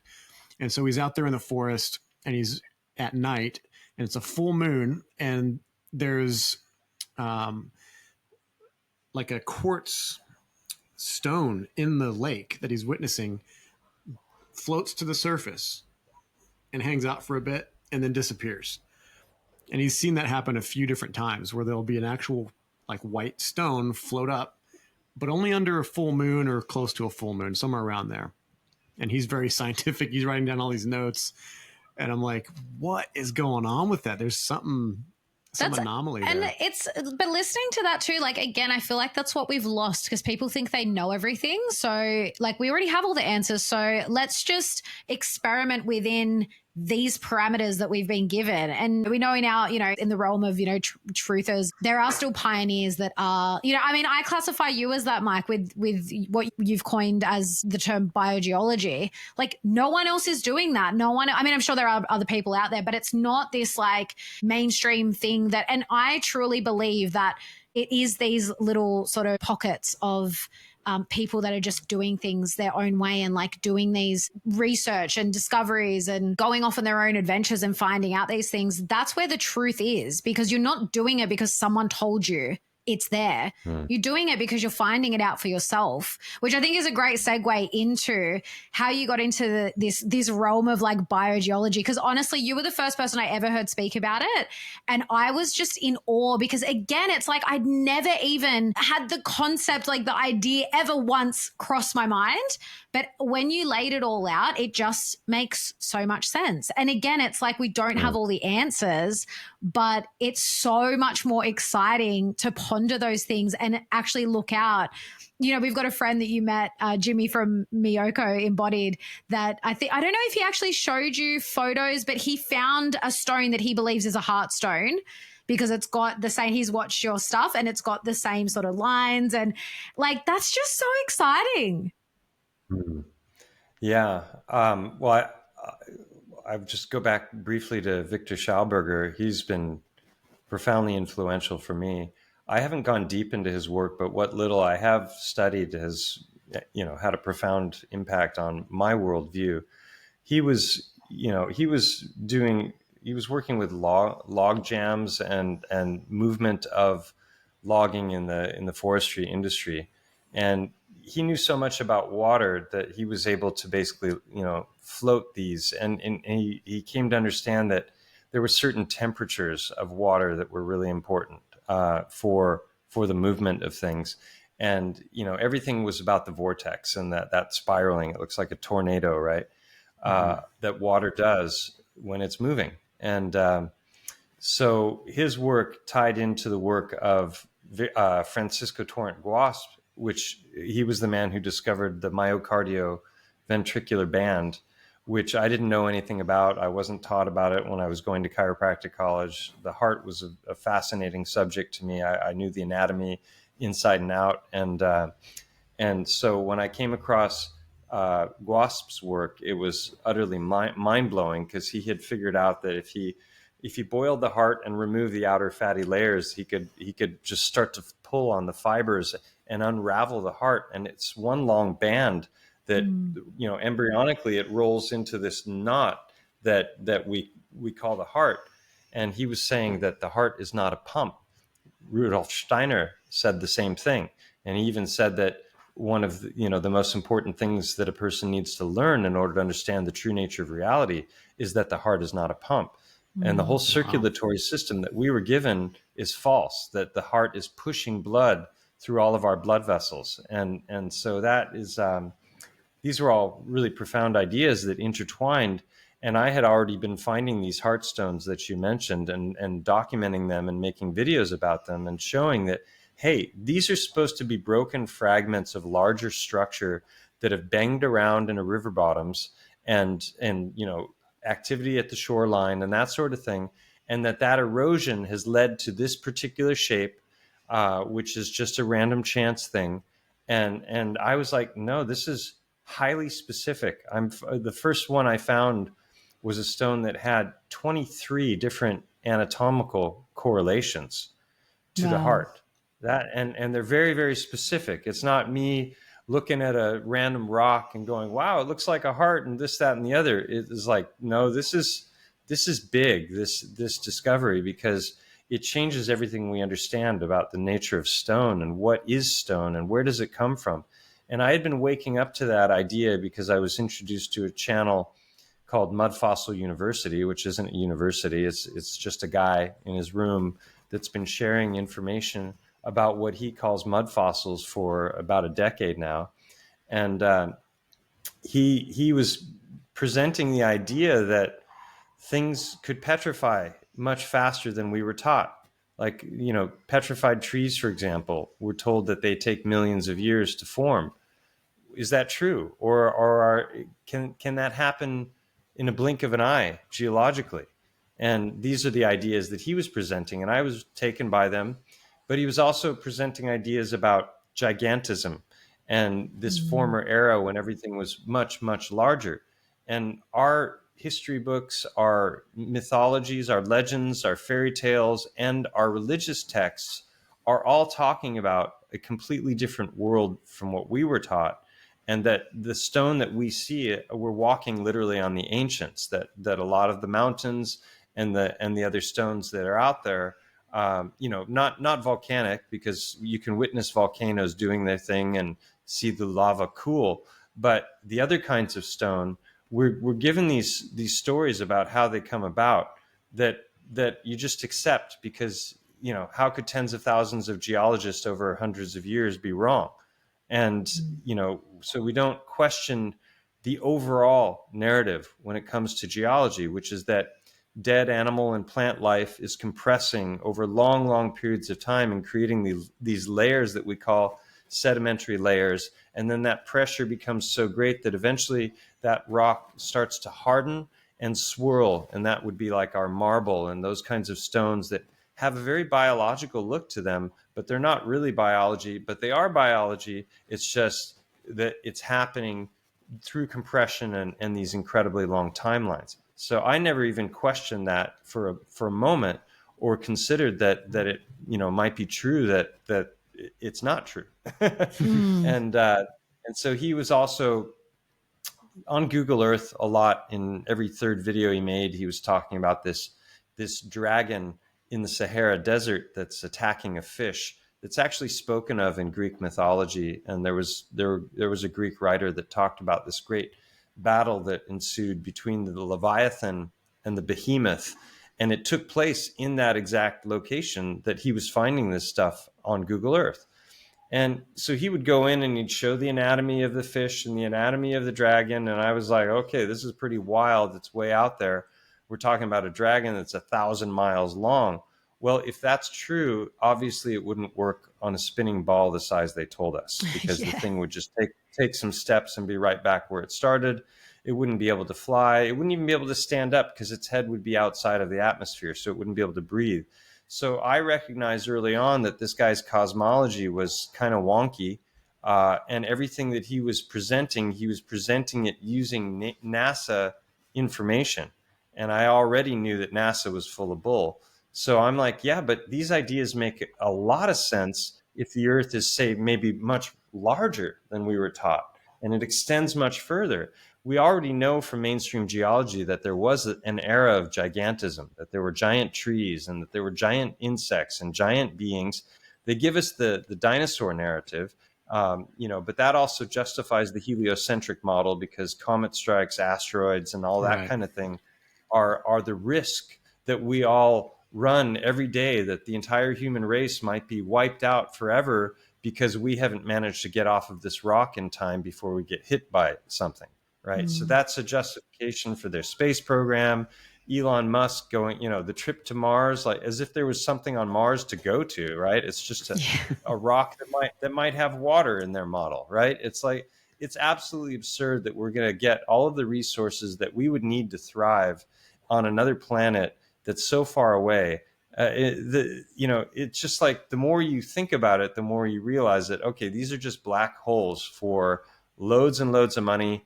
And they're presenting these ideas that alter our worldview in ways that I think are very destructive, because they don't match the reality that we're given. We're told we're on a spinning ball. We feel no motion.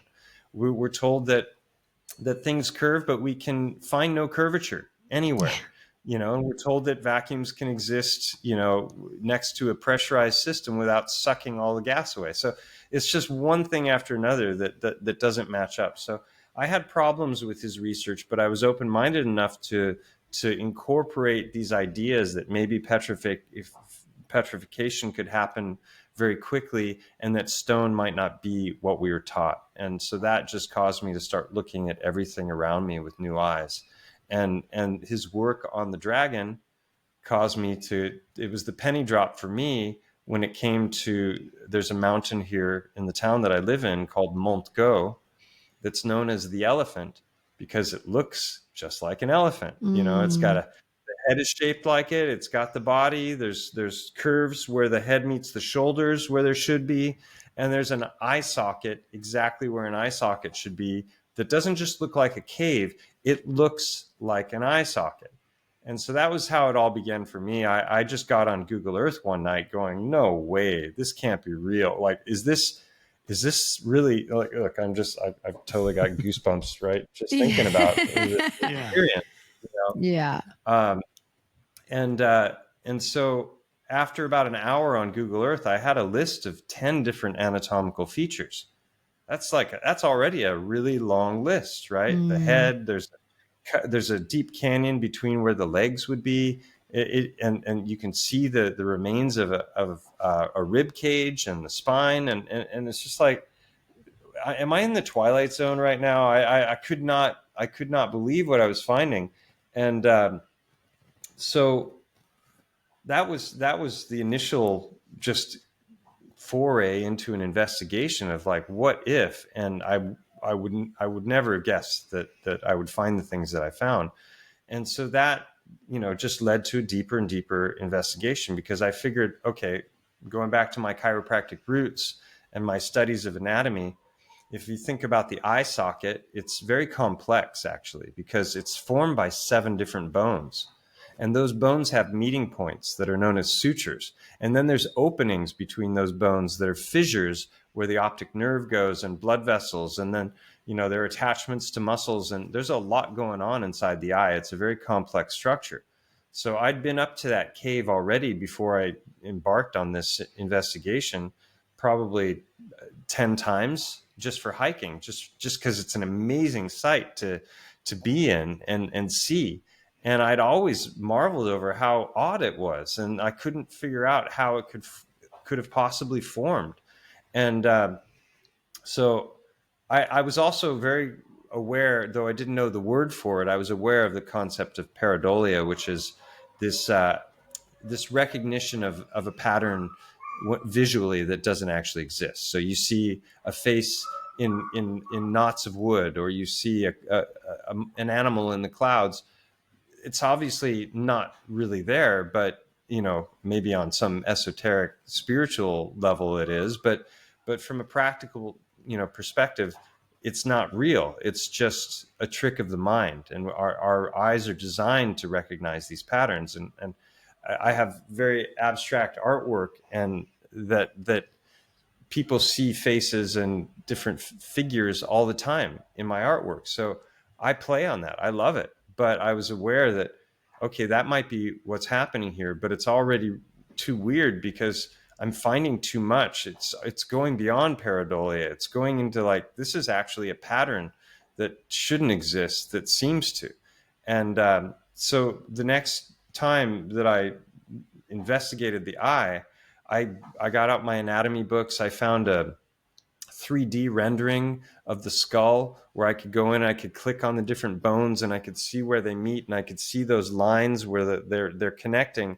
So I went up to the eye of Mont Go after that initial investigation with a list of things that I would expect to find if there was truth to it.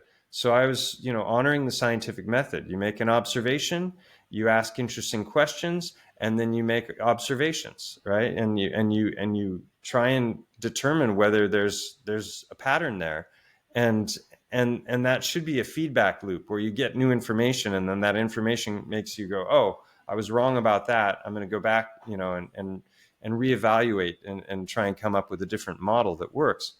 And so I went up there, and I found probably 10 additional anatomical correlations in just a Wow. couple hours up there. And so now I'm up to almost 20. And that's a crazy number, right? It goes beyond like pareidolia. It either we're talking simulation theory and the, you know, as I'm observing things, they're altering in a way that confirms, you know, it's confirmation bias, and it's just, you know, it's just playing along with my little flight of fancy, uh, you know, or it's just full blown Twilight Zone, and there's actually, you know, something to it all. And so, yeah, I spent about 6 months investigating it before I even made a video. I went to the Flat Earth International Conference in 2018 with Alex. He was going to perform there. And I got to meet a lot of awesome people, you know, Bob Nodell and Dave Weiss and a whole bunch of the other OG flat earthers that were the ones that were producing all the really quality content before the algorithms rolled out. And I showed what I was finding to a bunch of people, and they're like, you have to make videos about this. This is unbelievable. And so I had a whole 5-part series planned out before I made the first video. And the first video is just an overview, which I've just given. The second is specifically about the eye. The third is about the ear, which I never would have dreamed existed, but there was a portion of the mountain that could already be seen from Google Earth that everything is like white or gray on the mountain because the limestone oxidizes. But if you pick up the rocks or you break them open or something, you see color inside. It's reddish inside. Just like if bone were to oxidize and then you were to break it, you would expose the remains of the blood and the other things. And that's what it appeared was happening in that section of the mountain, because it was shaped like a quarter moon. And so I had the idea, well, maybe there's a cave up there. This is after I'd already thoroughly investigated the eye and begun to make videos on it. And while looking for the name of the road that would go up to this section that looked like an ear, I saw a link on my Google search for Cova del Migdia, and Cova is the Valenciano word for cave. And I was like, there's a cave there? Like, that's what I was looking for, you know, is a cave there. Yeah. And so what I had no idea of is that there was a team of archaeologists and geologists who went up there. It's at 375 meters altitude. They had to have harnesses and ropes just to get into the entrance to the cave. And they went up and they were fully documenting the internal structure of the cave. They had LiDAR, like 3D renderings of the internal structure of the cave. There were bodies up there that they excavated, skeletons. There were cave paintings. It was crazy. And they had 3D fly through photography. If you wear the red and blue glasses, you can like fly through the cave. And then they're showing this 3D rendering of the inside. I'm like, that looks like an ear canal. Wow. You know, it was nuts. And so I've never been up to that cave myself, because you're not allowed to go up there, and I would need to have harnesses and ropes and everything. But they documented it far, far better than I ever could have myself, with all kinds of technology I wouldn't have had access to. So with the ear, that brought me up to about 30 correlations. Wow. And so if you think of games of chance, I've talked about this many, many times, like rolling snake eyes, double ones. You know, what are the odds? Well, it's 1 in 36 that you're going to roll it. Well, rolling it 2 times in a row, 3 times in a row, 4, that number gets astronomical very, very, very quickly. And so if you're looking at a list of very specific anatomical features that are not just like, oh, it kind of looks like this, could be, but I don't know, but like stuff that is highly specific, the odds get very astronomical very quickly when the list is 10, 20, 30 long. And so the fourth video was all about the tissues of the mountain, which is basically analyzing limestone, which is what the mountain's made of, the mainstream geological narratives about the formation of limestone, and then looking at alternative takes, which was, could this have been a creature? And if it was, how would that look? And what is the structure of bone? And what does it look like inside bone? And what is the composition of blood and all of these kinds of things? And once again, because of my chiropractic training, and I studied histology, which is a study of tissues, as one of my courses in school, I had this foundation for this thing. I have no formal training in geology whatsoever. But if any of this is true, then major cornerstones of geology are based on, falsehoods. And so the fourth video is in the spirit of a crime scene investigation. Like, obviously, if this was a creature, it's dead now. It's turned to stone. How did that happen? I don't know. But what's going on? And so, yeah, the fourth video is about that. And the fifth was additional discoveries that were made up in the eye socket when I took some friends up there. And one of them noticed something that I hadn't noticed, which is that there's this structure that comes upward and it juts upward like a wave that's about to crash. And it's right in the socket, exactly where an eyeball would have been. So Wow. if something is so profoundly powerful that could turn a 3 mile long, 1 mile tall elephant into stone, then it would probably blow out the eye, right? Because the eye is this soft gelatinous tissue, but the backside of the eye would have remained anchored in the eye socket. So I'd already theorized that's what I was seeing when I was up there the first time, but I didn't have any evidence for it apart from the fact that it had these channels going into the backside that bifurcated. They branched off just like blood vessels would branch off, and they don't make any sense from an erosion perspective. That you've got a larger channel that then goes, and then you have small channels branching off from that. Water couldn't do that, right? There's no way. I mean, the official story for this kind of limestone, it's called karst, is that water erosion has led to little fissures forming in the stone, and then the rivulets of water then slowly expand over extensive periods of time, and that's how these channels form. And it's the reverse of that, because you've got this smaller and smaller channels, just like blood vessels, just like trabecular bone does, which is that we have our cortical bone, which is the thick bone, which is our long bones and our skull and everything. And then in the middle of that is another kind of bone called trabecular, TRAE, that looks like Swiss cheese, and it's fractal. And so you can see it with the naked eye, or you can look at it under a microscope, and it looks identical under a microscope as it does under the naked eye. And that's where our blood is formed. Our blood plasma is there, different kinds of cells. And so that has a particular composition. You can centrifuge it, and you can separate out the red blood from the plasma. You can take the water out of the plasma, and what you're left with there are these long-chain fatty acids known as albumin, and they look just like crystal, quartz crystal. And it's like, this is bizarre. Every aspect of the mountain is matching Titan anatomy. So I never would have dreamed that. I've examined it with microscopy. I've done with the heart stones. I had them CAT scanned. I broke them open. I sliced them. I polished them.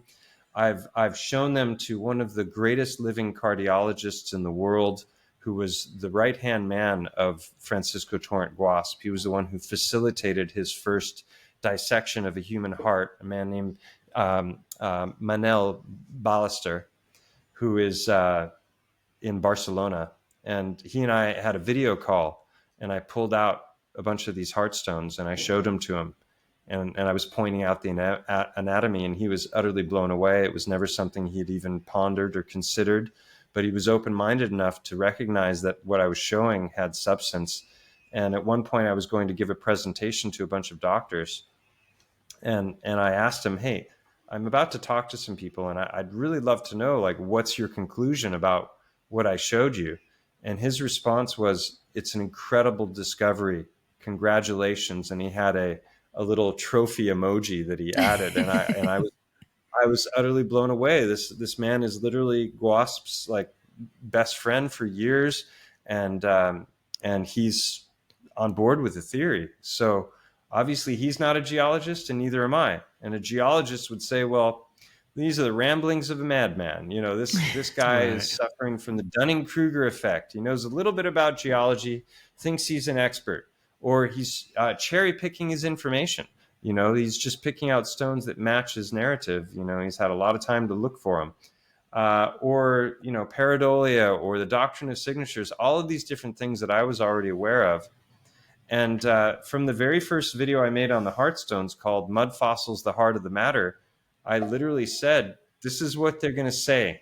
I'm just putting these ideas out there because I know I'll never get published in a mainstream geological journal, because if these ideas are true, they destroy major components of geology. So the likelihood of me getting something accepted in a reputable journal is slim and none. So I'm not going to waste all my time, you know, doing scientific study, or at least, you know, a written study to publish, because it would be a waste of time. So I decided to just give all the information away. I've let people know, hey, I could be wrong about all this many, many, many times. I don't think I am. And these are the reasons why. And these are the things that they're going to say about me if it starts to take off and gain traction, and the world starts to look at the evidence and these ideas as a possible reality. This is how they're going to try and knock that down. And that's exactly what happened. I ended up sending some rocks off to a laboratory. Some people reached out to me who had seen my videos with, you know, a reputable laboratory. The guy who owns it and runs it is like just an OG scientist that is somebody who authenticates, you know, ancient artifacts, and is somebody, you know, he's a heavy hitter. And I thought, finally, I'm going to get some real analysis of these stones. I'm going to get some numbers. And even if they don't conclude the same things I've concluded, at least I'll have the data that I can, because I have a friend who's a PhD in microbiology and another friend who's a PhD in molecular chemistry. And so we're, you know, looking at these different ideas surrounding, well, could things petrify in an instant, and how would that happen? And that sort of thing. So I knew if I could just get the data, I could have it analyzed by people who were more open-minded if they shot down the ideas, you know, because they're just championing the mainstream narratives about petrogenesis, which is the formation of stone. So yeah, it's been a crazy journey. I never would have dreamed that, you know, it would lead to these kinds of things, but I've just gone where the information has led me, and the observations that I made with my own eyes, and stones that I can literally hold in my hand, you know, that they match anatomy of a heart to a T, right? Yeah. Right down Wow. to the lines where the folds of the heart would meet, the indentations at the top. And I've shown that there is a reoccurring pattern in the stones that is highly specific. I found this one yesterday. Oh, Hold wow. on. I was just going to ask that, like, when you make it wet, When you wet them, they just like the color comes Wow. out. Most of the ones I find around here are white like bone, which I didn't understand. Like, why would they be white? And I think part of it is oxidization. When you break them open, you know, they're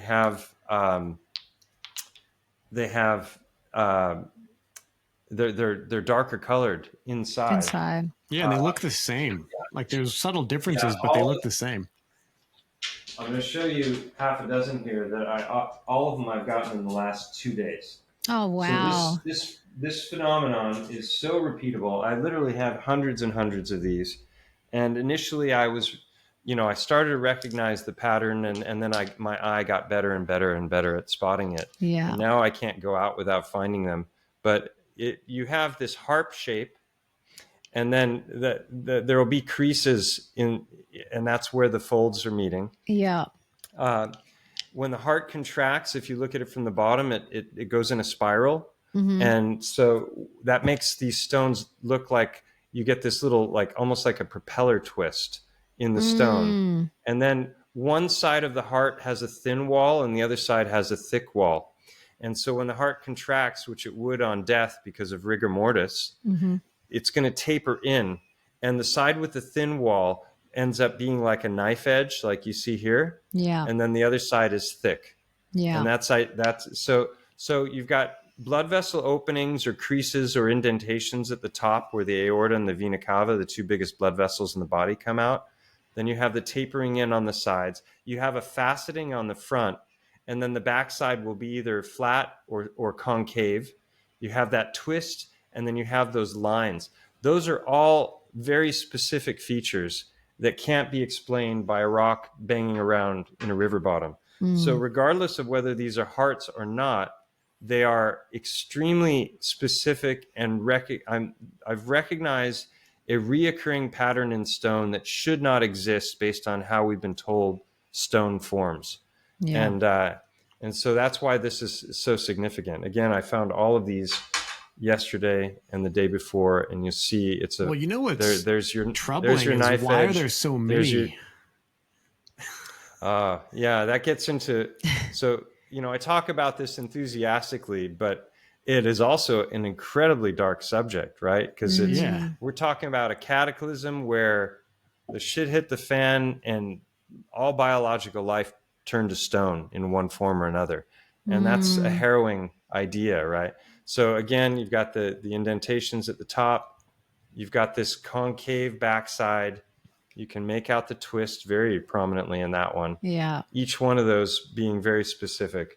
And this one I found yesterday as well. See how the color? Yeah. And there's that the hint of the sulcus line. Yeah. And then the flat backside. And here it's just more of an indentation or discoloration. You can't really make out the blood vessels. It's so incredible. And then because I remember after we first watched first time I watched your presentation on this, it hit me, like all the stories that I often look now at movies and, like you said, fairy tales, all these things that we hear that they say are myth and not true.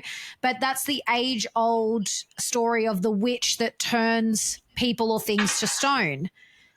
And after watching your presentation and seeing these things that are petrified, I often wonder too, is there black magic involved? Because that's what we're told in the stories. It's the evil witch that turns things or people to stone. So there's just, it opens up this whole other world of potential possibilities. Yeah, well, there's so many synchronicities that have happened as I've done this research. Lots of people have given me information over the years that has opened my eyes up to new things that I wasn't even aware about, because I hadn't studied geology at all, and I didn't know all of the incredible sites that exist in the world, and these formations that when you hear the mainstream explanations for how they came about, it just doesn't make any sense whatsoever. I didn't know any of that existed. I just, I would see photos of nature but now over the last 7 years of doing this, I've accumulated such an incredible catalog of images of sites that are just utterly mind blowing. Aside from the work on the mountain and the heartstones, but you mentioned mythology, the petrification. We have the story of Medusa, who was the Gorgon who had the snake hair and would turn anything to stone on sight. Right? I think that's an anthropomorphization for the plasma apocalypse. I think a lot of this has probably come about through plasma electrical events, but it's taught to us in a metaphoric way so that it's preserved through the stories throughout history. But one of the incredible synchronicities is the river that goes alongside the Elephant Mountain is called Gata de Gorgos. And the Gorgos were the Gorgons, one of whom was Medusa. So literally the river next to the mountain is named after this goddess of instant petrification.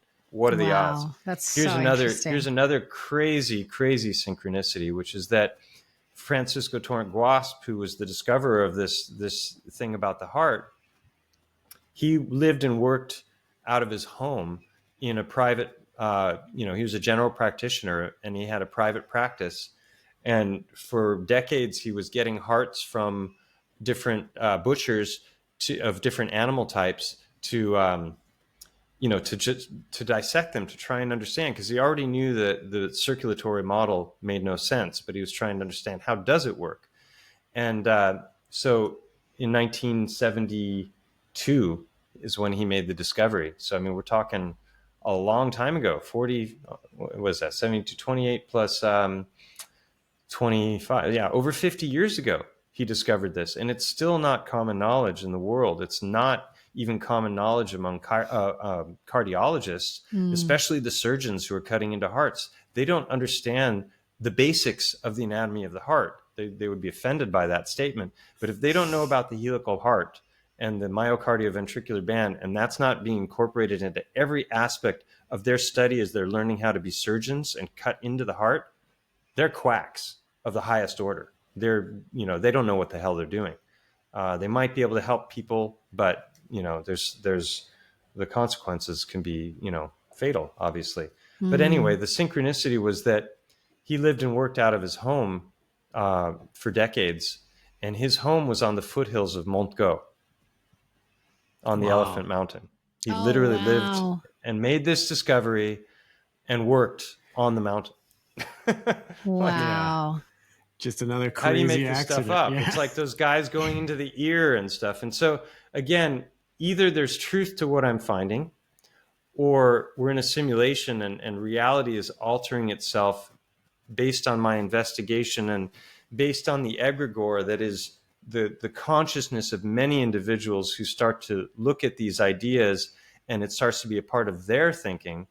And then maybe that gains more and more power, and then reality alters itself more and more. And maybe that's why people are sending me photographs and videos of these heart stones from all over the world.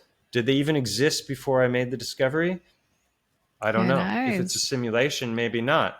But if we're in a real created realm, which I believe we are, and then there's this illusory matrix overlay, then this is a clue to our past that is so profound and important. And it's been something that has been life-changing for many, many of the people who've watched my videos, because it's reified their faith if they're Christians, and they're just so appreciative because they see that the things that I'm finding are proof that the stories in the Bible are true.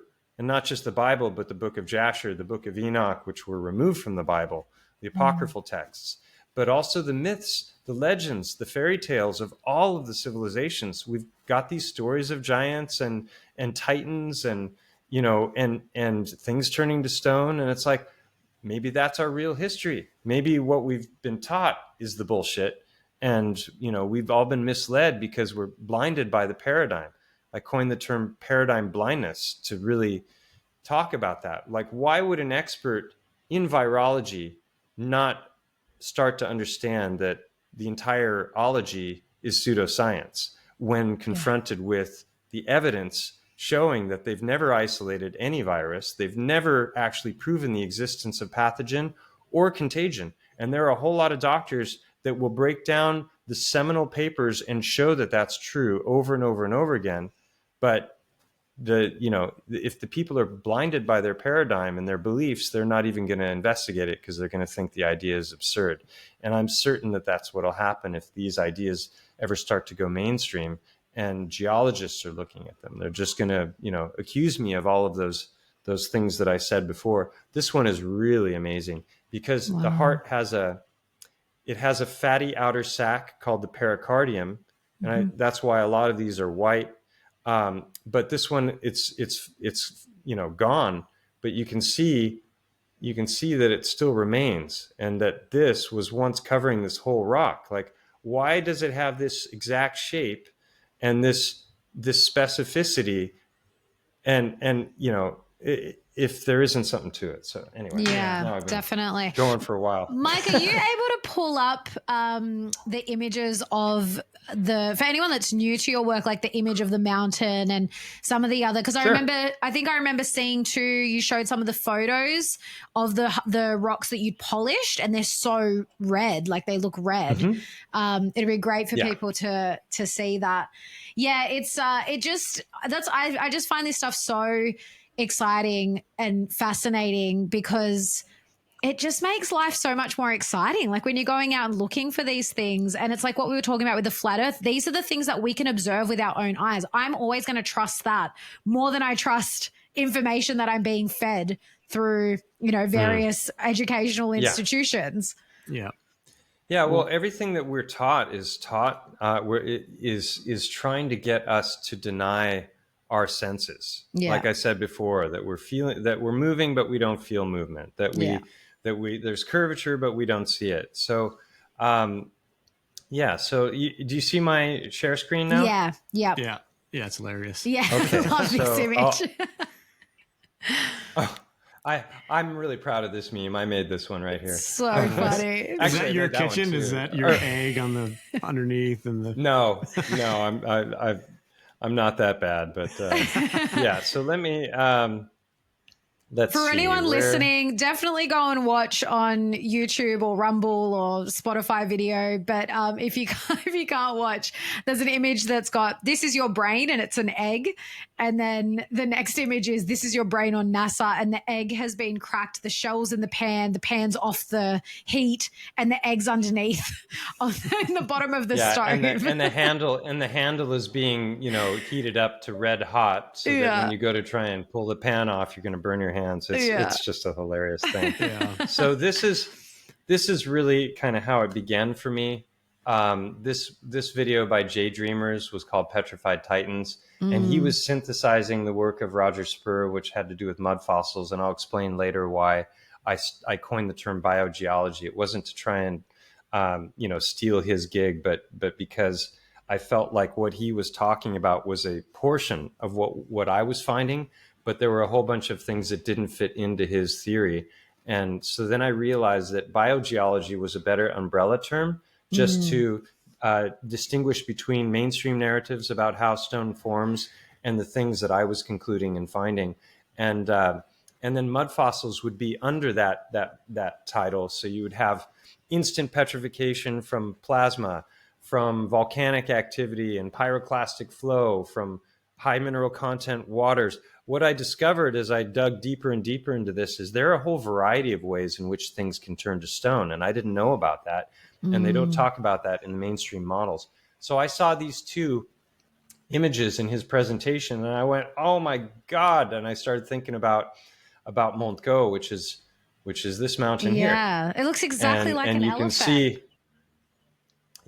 And some people say, oh, it looks like a whale, or, to me, it doesn't matter if it's an elephant or not. What it is, in my opinion, is a vertebrate, probably a mammal. And the evidence for that is extensive.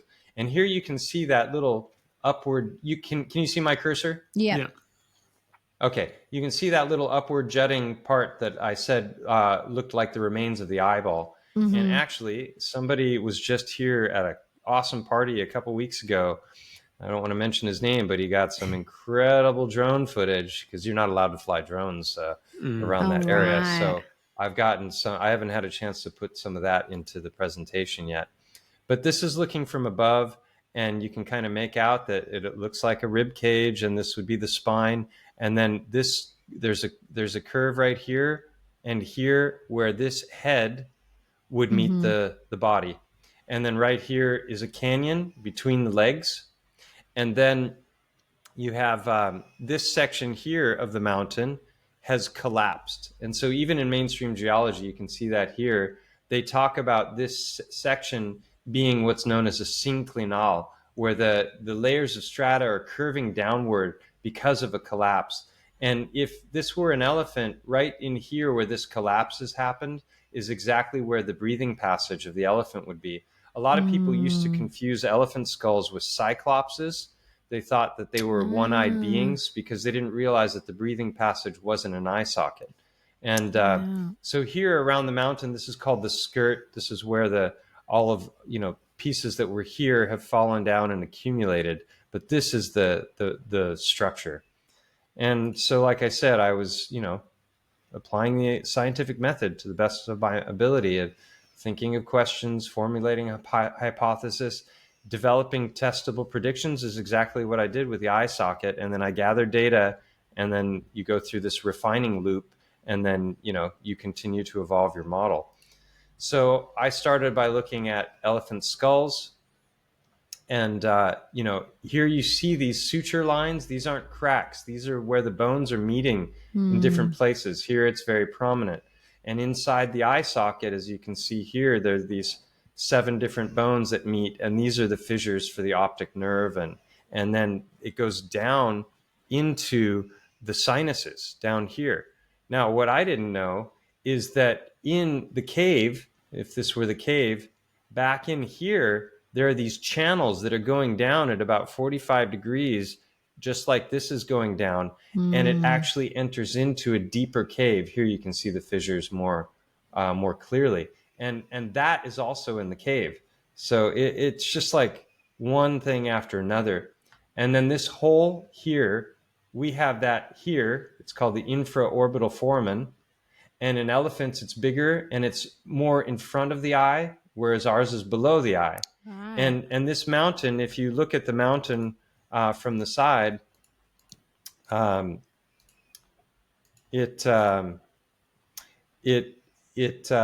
has a hole right there, which I saw on Google Earth. And I was like, there's just no way. Also, the mountain, it appears like the elephant is lying on its stomach with its head tilted back. So that would put that directly in front of the eye socket, which is exactly where it is. So, so that was a huge one for me. I could see it already on Google Earth here, but then I went up into it, and this is what it looks like looking through.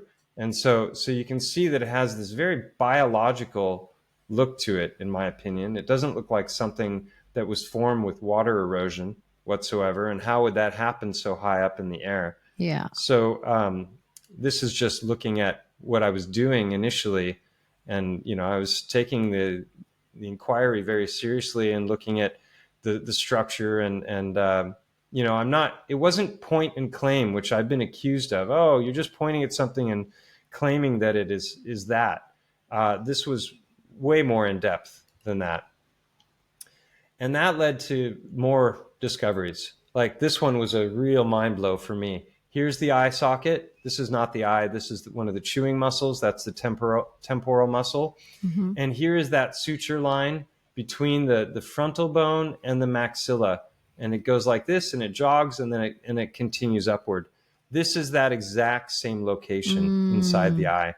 And you can see this isn't a crack. This is like 2 almost overlapping parts of stone. Yeah. And it's like in the exact place. So that's highly specific. Here you can see what I believe is the remains of the eyeball. And then another one that was huge was this one here. This is the optic fissure where the optic nerve goes. And in that exact location in the cave is this. Wow. That's incredible. Yeah, it's very specific. Yeah. Yeah. And then this is that quarter moon area that I was talking about that's red. It looks like an ear was torn away. And right in here is where these guys went in. And I'll show you a little video of that.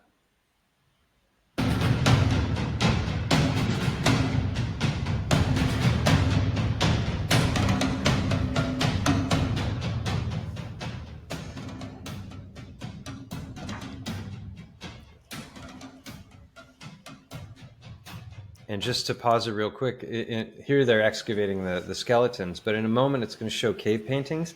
And 2 of the paintings look like a 4-legged creature with horns. And another looks like deluge, like major storms coming down from above. And then there's even like animals falling from the sky. So it has a very cataclysmic, apocalyptic look to it in the cave paintings, which I thought was also interesting. Wow.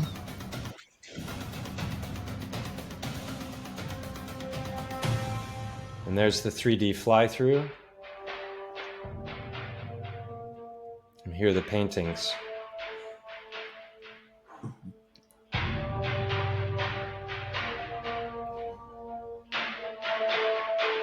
And this is all of the broken fragments of that collapsed section of the mountain. And that's when I started to go in and look at the structure of these stones. And that was just even more of a mind blow. So I went up with a couple of friends and we were examining the back of this structure, and I was showing them that there were these channels that were going in like here, and others that are bigger.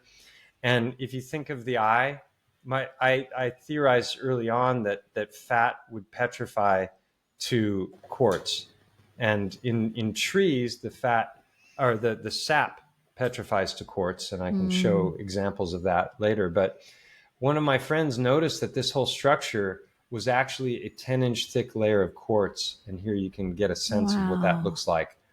And so that makes sense. If you think of the white of the eye, the sclera is fat. And so this whole cresting structure is covered in a big layer of quartz. Like, what the heck? And if that isn't crazy enough, this happened. I was in an interview after I'd made the 4th video, and I went in to try and show this guy who was interviewing me this eye socket and how it looked and the structure of it and everything was blurred out. And so this is what it looked like. This is what it looked like before.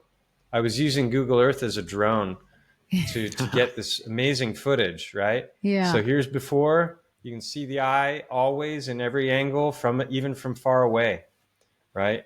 And then Google Earth was changed. Wow. Very interesting. Blocking the eye and the ear, but in the weirdest way, because when you get in close, it opens up, but you can't see the whole mountain and the eye and the ear at the same time now. You can only see a small portion of it. So people who are skeptical, they're not even going to notice the eye or the ear. And even if they do try and go in, they're not going to be able to do what I did initially with Google as a drone. Yeah. Yeah. And it's pretty clear they changed something. Yeah. Yeah. Yeah. It's like there were a lot of people that were on the fence with my research. And then when that happened, they're like, okay, now I'm convinced. Yeah, exactly. When Google's trying to cover something up, there's probably some truth to it. Yeah. Yeah. There's a lot of stuff that gets blurred out on Google. So this was also really interesting. I didn't know about this, but limestone is said to be formed from skeletal fragments, coral, forams, and mollusks. So essentially, the mainstream model is telling us that limestone is bone. And if you look here, you can see what I was talking about before: trabecular bone with the naked eye, trabecular bone under a microscope. The blood is still in there; that's why it's red. And then, if you start looking at the rocks that are on the mountain, you get this sort of thing. Wow. Explain this with water erosion. Yeah, exactly. Yeah, you can't. Yeah, it just picks and chooses where it goes through. It's just totally random. Yeah, for anyone listening, it's a stone that literally has like channels through it. Yeah, it's a Holes. white stone. It looks osseous. Looks like a bone. Yeah, so if you see and it is bone according to them, but they're saying compressed bone over hundreds of millions of years of time. But the thing about that narrative is that I should be able to see the remains of mollusk, shellfish, coral, skeletal remains embedded in the rock. And I've been walking this mountain for 15 years, and I've never once seen a single fossil embedded in any of this rock, because that would have destroyed my theory, right? If the bone was comprised of smaller bits of bone, then that's not what happens. We can eat bone, we can take bone broth and other things, but we're going to assimilate that nutrition to build our bones. Our bones are not going to be built of those pieces. Does that make sense? Yeah. Right. So then I started to look into the composition. Here you can see this chunk is broken away, and out of this is flowing this red earth. So the whole mountain is comprised of limestone, really bright red earth, iron ore, which you can see caked to this one, and then quartz crystal, which would be the plasma. So if you take and you centrifuge the blood, we've got all of these different yellowy oils like you see here from salmon and nuts and whatnot, fish oils. And if you take that and remove the water, this is what it looks like. So it was just, every single thing was a one-to-one correlation. And well, now my so that mind's fifth ticking video, because we've got a lot of red earth where we are, and this land, not just our land, but this area is very well known for having lots of quartz crystal underneath. So now my mind's ticking because I'm like, quartz crystal, red dirt, like red earth. Yeah, well, I was going to ask you. So I was messaging with Billy and Bjorn over here at the property that you got to see, and they wanted to ask: is there any structure of particular interest in Australia that makes you think Titan or anything that you want to investigate further? Well, Ayers Rock is obviously incredibly interesting. It looks like flesh. It looks like it's got the banded fibrous look of muscle, right? Yeah. So it could be muscle if it's a heart, and many people have hypothesized that it is. It's only a small section of the heart. And the reason is, if you look at it, all the fibers are kind of going the same direction, whereas the heart is a knot that has curves going all kinds of different directions when it comes to the fibers. So if it were a heart, most of it is buried, right? Yeah. And you're just seeing a small portion of it. I think that's really interesting. I haven't explored with Google Earth, the geology of Australia, but what I can say is that Billy's property, there are two mountains there that look identical to Tree. And Tree has been one of the biggest things on my channel, looking at the evidence for these titanic trees. We're talking about trees that were miles wide at the base, right? So how high up would a tree like that stretch? It's a crazy size that's hard to wrap your head around. But if you think of a tree that's decomposing in the forest and it's breaking down into little bits, and you were to pick one of those bits up and look at it and extrapolate to a tree miles wide at the base, that little piece would be 50 or 100 feet wide, right? That's the kind of size we're talking about. So massive. I took some incredible photos and wanted to get up close, but we didn't have the time before we had to leave his property, because there's one mountain off in the distance that has a perpetual waterfall. I was just about to ask, is that what I thought, had an inkling you were talking about that one? Because when you're up high on Billy's property, you can see right over, and it just goes, it's really wide. Yeah, and the one that his house looks at straight across is also very clearly Tree, in my opinion. And I didn't get up close to see the structure of the stone. Hope to do that, on a future visit. But I did all the work on the mountain and made the initial videos. It's a 6-part series now, and the 5th part is exposing the discovery of the remains of the eyeball and that quartz layer and the Google Earth censorship. And then the 6th video, I'm just kind of wrapping up a whole bunch of loose ends, and that's a really awesome video. There's some very interesting evidence in there as well. But after that, there wasn't much more to do. I had accumulated over 50 anatomical correlations from histologically, anatomically, macro, micro. That's a gargantuan number. And but there wasn't really much more to do other than tell people about it. And I've done a lot of interviews since. But along the way, I came across the work of Hangman 1128. He's got an amazing channel on YouTube, and Sounds familiar. He was coming at all of this from a biblical perspective. I wasn't, which is ironic because, like I said, there's been a lot of Christians over the years who have been incredibly thankful of the work that I've done because of what it's done for their faith, and other people who are not approaching it religiously at all, but are just like incredibly thankful because it's caused them to see the world with entirely new eyes, and it's brought back this like childlike innocence of like exploration of what is this really? What am I looking at? And, instead of just buying the official story. So when I came across his work, the first couple of videos I saw, it brought tears to my eyes because he was showing HD footage on site, boots on the ground, just like I did with the mountain, which Roger has never done. And a lot of the people who are championing the idea of mud fossils or titans and are showing photographs of mountainscapes that look like titans, there's no follow-up. There's no on-the-ground footage. They're just showing photographs and making claims about what these things are. And it might be true, but it might also be that from an entirely different angle, it would look entirely different.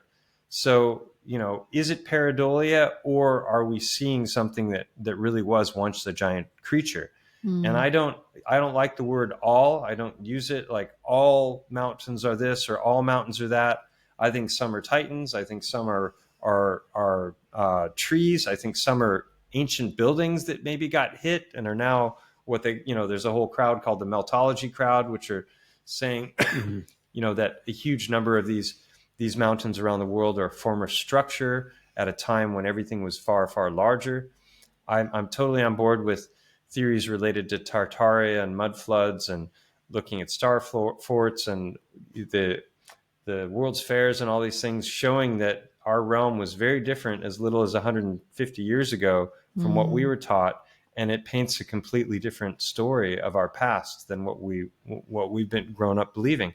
So when I saw Hangman's work, it was just groundbreaking for me because I knew 100% that what he was showing was true, that the proofs were self-evident, that the mainstream petrogenesis models could not explain the formations that he was showing, but those formations matched from the micro to the macro to perfection every manifestation of tree in its varying stages of petrification or decay or breakdown. All of it was absolutely a perfect match. And so when I started to dig into that more and more, I began to realize that when it comes to evidence for titans, my stuff is really it. I thought that by now there'd be a whole bunch of other people that would have found other similar kinds of formations and done an investigation on them, but that hasn't happened. So even though my work and the evidence is compelling in and of itself, it's not a slam dunk, ironclad proof, definitely not in the mainstream consciousness, but the trees and the evidence for them is astonishing. There's so many data points that line up perfectly, and I can show some of them in a moment. But have you ever been out to Moab? No, but I did get the opportunity to tour with Mike Alley, Hangman, and we went to Garden of the Gods in Colorado, and then we drove 7 hours up to the Black Hills of South Dakota, which is where Mount Rushmore is. Mm-hmm. And just next to that in Wyoming is Devil's Tower, which I didn't get the chance to see with my own eyes. We lacked a day. But, Devil's Tower is incredibly compelling because it looks exactly like a tree stump. And there are people, even in the truther community, who will argue until their faces turn blue that it cannot be a tree for this, that, or the other reason. And they might be right. It might not be tree. I'm not attached to it being tree, but it sure as heck looks like tree. And the mainstream narrative for how that formed is laughable. They're literally saying that lava has come up through the earth and that there's been a rapid cooling event that has caused the lava to expand, and that's given rise to these honeycomb columns that are called porphyry phonolite. And that rapid cooling is why that formed. And I find that laughable now, especially in light of all of the other sites that I've found that are not porphyry phonolite that match up perfectly with the trees. So I still lean strongly towards tree, but I'm not attached to it. And what I've said many times is that is one data point. It's not proof in and of itself. It's something to consider. It's something to look at and to have as a placeholder of possibility, and then look at all the other evidence that's out there. And that's what nobody else is talking about. And nobody has put together the kinds of presentations that I have. Mike Alley has got incredible footage, but I've really brought in so many bits of evidence from different places that is incredibly compelling. And I can show a bit of that. If, please do, because I found the tree stuff even more fascinating. Because again, these texts like the Book of Enoch and he might have been the one. There's somebody that did something about no trees on flat Earth or something like that. But after watching that, I was driving through. I used to drive through the Black Hills once a month going up to work. I used to work on the oil field up there, and I just noticed there's long stretches of road, and as you're looking at the landscape, there's these hills, and on the tops of the hills. Is it sharing while you're talking? I just want to give some visuals while you're talking. Okay. Yeah, go ahead. There's massive areas, like hours and hours on the road, where you see these hills, and all the trees most of them are all pine trees. They're all on the hill.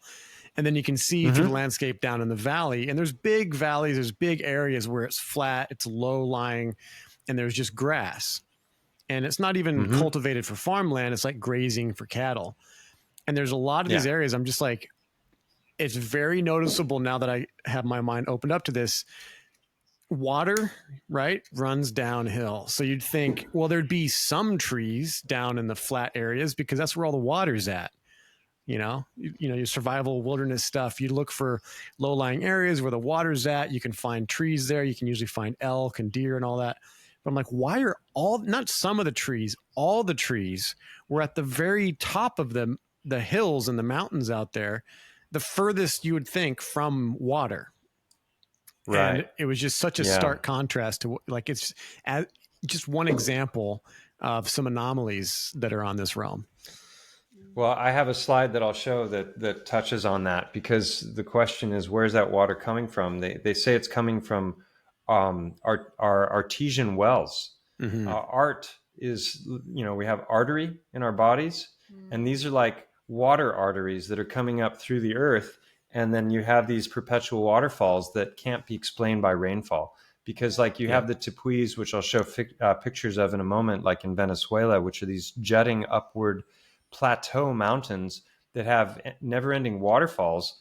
And it's impossible that that's coming from rainfall. And if you look at what's on the screen right now, this is a place called Jugurtha, and it looks like a tree stump. Now, even if you bought the sedimentary layering model for how that stone has formed, how do you get concentric rings in a sedimentary model?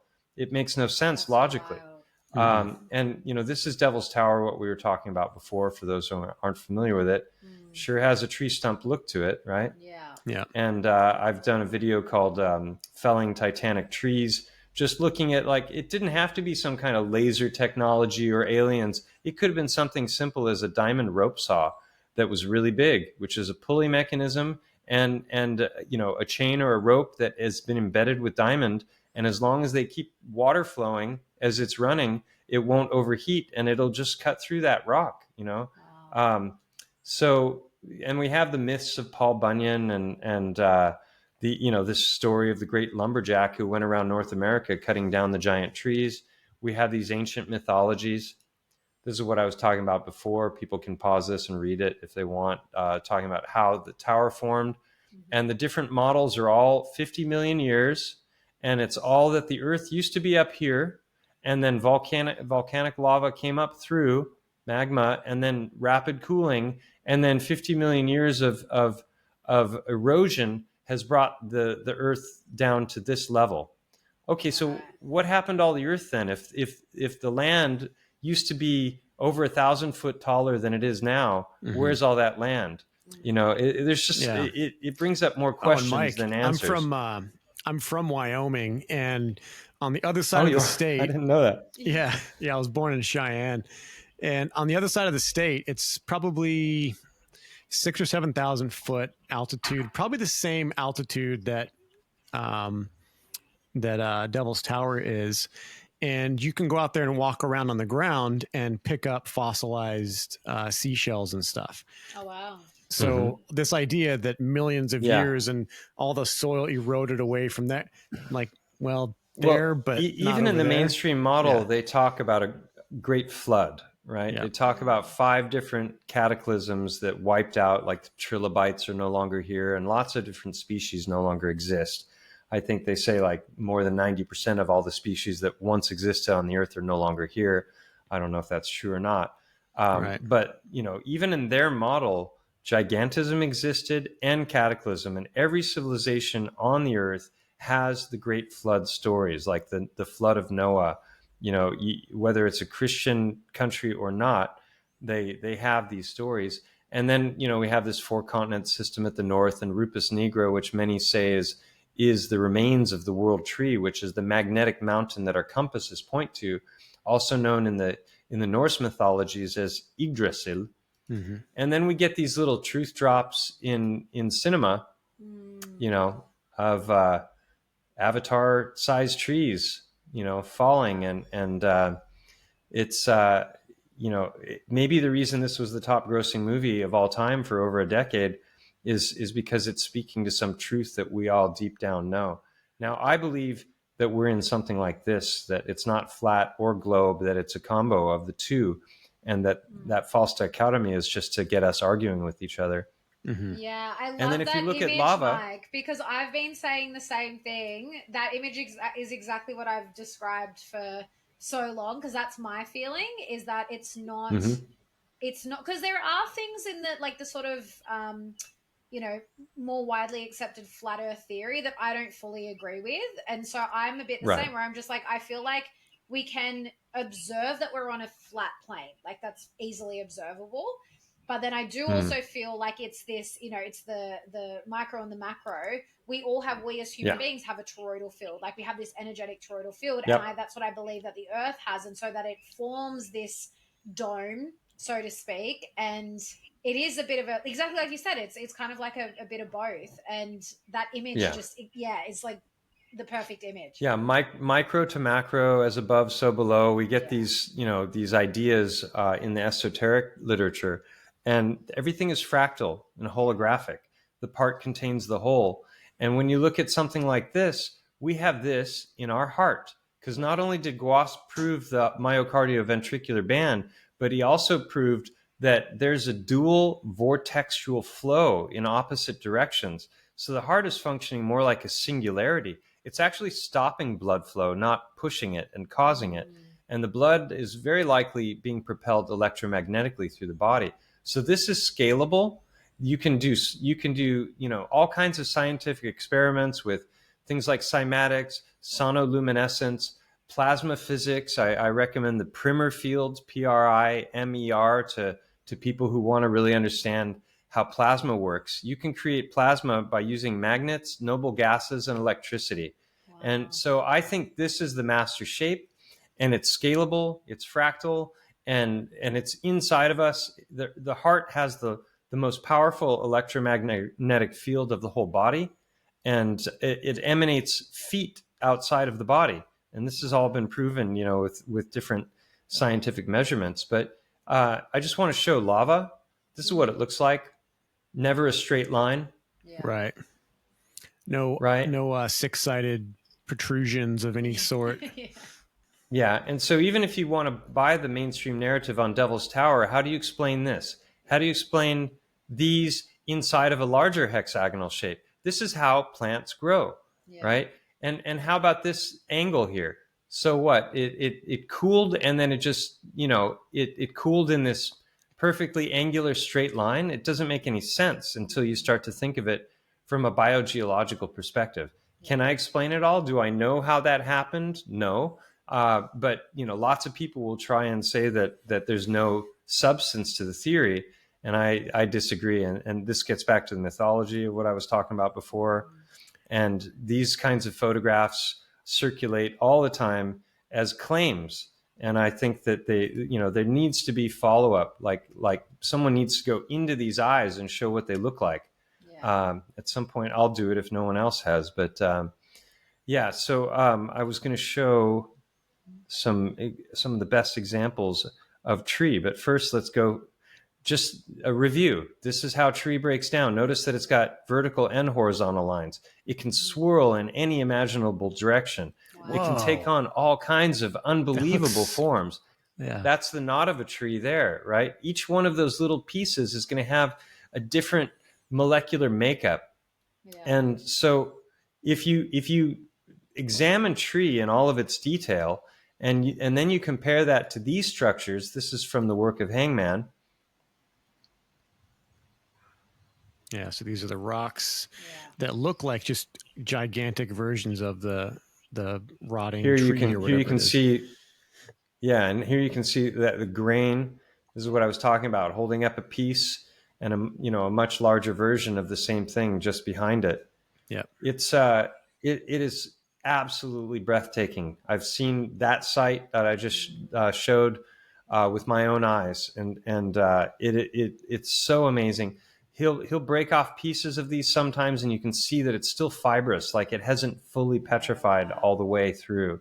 And wow. where it's gray, it's oxidized, and if you break it away, it has color inside, and it just goes on and on. The evidence that he's presented, and the sap is petrifying to quartz, man. just like we get scabs on our body when we have a cut. Sap is the scab for the tree, right? It's how the tree repairs itself. It's also the lifeblood of the tree. And this is what we know petrified wood exists, and it's identical, but it's smaller, right? It does the exact same thing in every way as what I was just showing, but they tell us that the biggest petrified tree in existence is only something like 8 feet in diameter. Right. And then there's all kinds of other things that came along the way that I knew nothing about, that like opal, for example, forms from tree. It's silica infused petrified tree. And these are I just want to show so people, because those were photos before, but this is so breathtaking.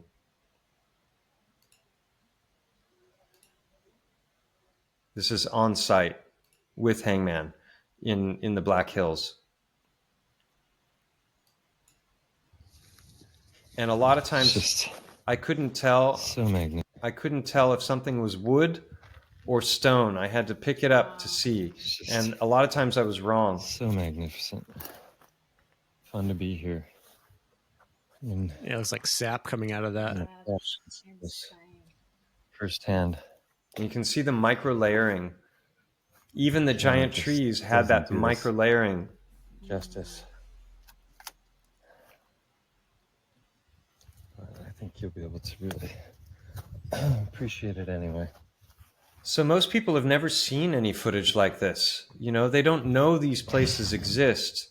And then we're given these stories about how this formed. And if you just think about the sedimentary model, it just doesn't make any sense. Are you filming? Yeah. Oh, what?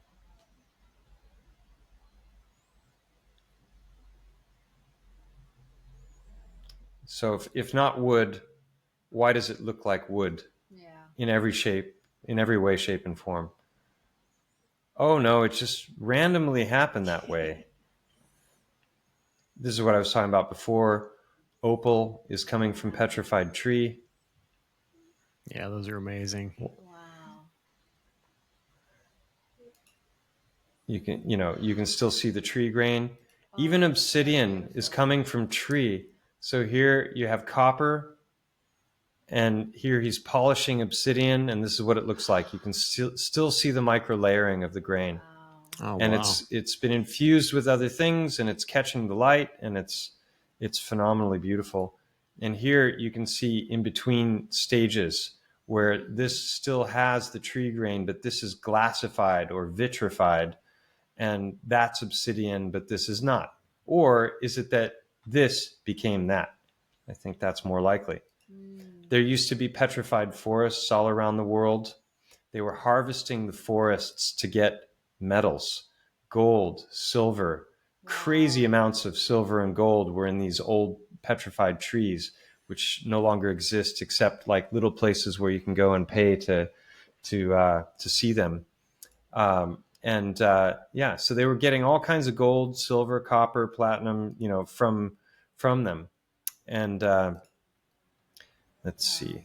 So then just, thinking about geology as a whole, how do you explain structures like this in the mainstream model? This makes a whole lot more sense if that's something biological, right? That these are, I don't know, cells or something. I'm not claiming to know what this was or what it was a part of. And if you think of the sedimentary model, this had to be turned perpendicular because it would have been horizontal before. Yeah. And then you would have this Earth did this for a while, then it went black, then it went white, then it went black, then, and then it did it quicker here. Yeah. Or did this grow and was part of some biological structure, hence the name biogeology? And if you see this stone here with all of its complex layering that looks like wood, look at these lines. They're going up and they're extending through this. How does this happen? I can't even begin to tell you. That how almost this looks formed. like the inside. But I of can maybe tell like you the how it didn't smooth form. muscle. Oh yeah. Yep. Yeah, it almost does. looks like intestine. Yeah. So, and then if you buy the model on the porphyry phonolite, the columns, how do you explain this? Yeah. Or this? Wow. Right? The narratives fall apart when you start to just look at the photographs. Yeah. This is white pocket. Tell me that's not biological. I mean, come on. It's obvious. Well, now I'm thinking about when we went to Joshua Tree. Have you been to Joshua Tree, Mike? I haven't. I grew up in California, but I've never been there. Oh, how funny. Well, there's a skull rock, what they call skull rock. It literally looks like exactly like a skull. And then I'm just thinking about the rocks there, because we climbed a bit of them, and it's very similar in that you've got these like grooves. It's very smooth, but then you've got like these grooves, and they're just kind of like, yeah, again, if it was just water erosion, why do they have very specific grooves that go down in certain places but not other places? And now I'm just like, I want to go back, and I would be looking at it through a completely different lens. And that place, so in what's it called? Joshua Tree. Joshua Tree. I keep thinking Jericho Tree. So Joshua Tree is very similar. The boulders, the massive size of these boulders are very similar to a place in Wyoming called Vitavoo. And that's near Laramie. And then there's another place in Australia. Those are the only three places I've seen so far that have this massive, like one boulder is the size of a skyscraper. Just one solid chunk of granite or whatever it is. So, yeah, very curious stuff. You know about stalactites and stalagmites in caves, that they're said to form like 50 to 100 years per centimeter from the accumulation of mineral waters, right? Yeah. Check this out. I'm about to show you 5 different examples of rock forming quickly. Then I'm going to ask you a question about a dinosaur bone I'm going to show at the end. From Karlovy Vary in the Czech Republic, mineralized water went through these pipes and formed this in 80 years. Here's a spark plug in stone, no more than 20 to 40 years to form this. This little guy right here was put into a mineral springs in Karlovy Vary, and within just 6 weeks, it turned to stone. And this right here, this is the same material you find in stalactites and stalagmites in those caves that they say are millions of years old. This right here took 6 months to form. Here's the question. Here's a dinosaur vertebrae. If these right here can form in that length of time, anywhere between weeks to months to years, how long does it take to fossilize a dinosaur bone? If the creationists are right, then it's 4,500 years, no older. What do you think? Well, I think that this is a 200 million year old drivetrain from a vehicle. Yeah. Nice. So like there's a guy, I talk about all kinds of different forms of petrification. There's artificial, this guy, Girolamo Segato. Yeah, there are different theories related to that. Caesar technologies, that's like laser, but with sound. And if you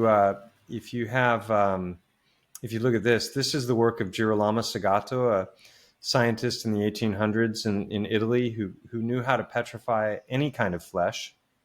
There were 2 other guys that could do it as well. So these are made of stone, and they're in museums in Italy. And then I showed a slide while you were talking a moment ago here. This is actual petrified brain. This one is whale and one is dolphin. I can't remember which is which, but you can see this chunk is broken and it's quartz crystal inside. So fat becomes incredible. Quartz. There's your evidence. We make stones in our bodies, and if you do cross sections of the stones, they look like geodes. So how many of the geodes we see are formerly stones? This is a single gallbladder. That's a lot of stones. If organs can petrify, So can lymph nodes. They're like mini organs, right? We've got 600 lymph nodes in our body, roughly 400 to 600, depending on the body.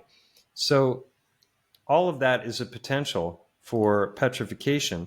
And Girolamo knew how to do it, and his secret died with him, along with the other two scientists. Then you've got places like Lake Natron, where it's really highly caustic waters, base 12 alkaline, and things fall in and they start to petrify. Wow. And then you've got crazy. Mother Shipton's Cave, which is mineral waters that come from this cave. They drip down. People hang things from ropes, and within a short amount of time, they're encased, and then they harden to stone. Is that somebody's head? And then, wow, that's so cool. I think it's probably like a toy or something. Oh. Yeah, kind of gruesome looking, but Yeah. And then this gets into theories, related to plasma petrification. I believe that these Lichtenberg figures, which are found around the world, are actually just gigantic plasma storms, which the biggest ones ever recorded are happening over volcanoes because the volcanic ash is conductive. And then we get these structures all over the world, which are known as Lichtenberg figures. And they tell us that rivulets of river are all gathering into larger and larger structures and then eroding, and that is how the Grand Canyon formed. And I believe that the Grand Canyon came about in the blink of an eye through some incredibly cataclysmic force. Yeah. And when you just look at the sun alone, this guy is in seconds melting stone to glass using a Fresnel's lens, which is basically a big magnifying glass. Wow. And it vitrifies and turns to glass. That's cool. Yeah, so it's just like all of this stuff I knew nothing about until I began this investigation.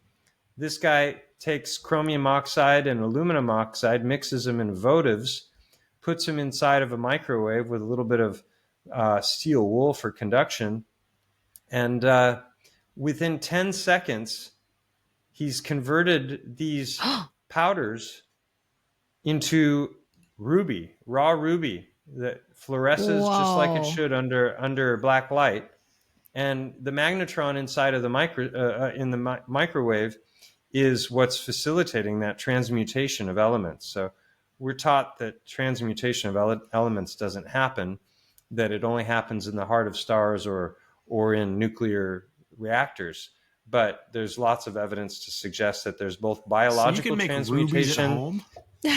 If you've got a microwave. You can, raw rubies. I don't know if the quality is good enough to sell, but the point is that ruby is the second hardest stone after diamond, right? Yeah, So we're told diamonds are forming over millions of years of time with millions of pounds of pressure, but it's not true because they can make artificial diamonds now, and they can make artificial ruby. These are bog bodies where they fall into peat bogs, which are highly acidic, and it leaves a fatty sac, which is the skin, that's filled with the muscle and the bone all dissolve, and the organs harden. And so, it's just another thing that suggests that maybe a lot of the stone that we see on the pebble beaches and the cobblestone and this sort of thing is actually how just beautiful. petrified organs. Wow. And here they're finding turquoise, and here they're What's up, everybody? they're mining for opal, and they're showing how it fluoresces, and then they're all excited about their discovery, and then at one point he even says, "Oh, that looks like wood." It's a bit on a rock. This rock is absolutely impregnated with opal. Look at that. But if you see the whole video, the entire cave they're in That actually shows looks tree like grain. something funky. Yeah, right. Yeah, it does. Oh, that looks like something funky, like wood or something, he says, right? Right. So this is where the paradigm blindness comes in, because they've been taught a model about how everything is formed, and it's never even occurred to them that what they're looking at might actually be what it appears to be. And so just some final points on the big trees. Where did they go is often the question. They're still here. These are salt mines. They've got all of the grain of tree. Wow. These are marble caves. Again, how do concentric rings form in a sedimentary model? Doesn't make sense. These are natural structures in Patagonia. Wow, so beautiful. And again, the salt caves of Romania and Poland, which are, to me, Wow. clearly tree. And then we see structures like this. Oh, it looks exactly like wood. Like It is wood. planks of wood. That's insane. Well, actually, now it's sandstone. Yeah. Wow. Yeah. And then take a look at this one. This is phenomenal.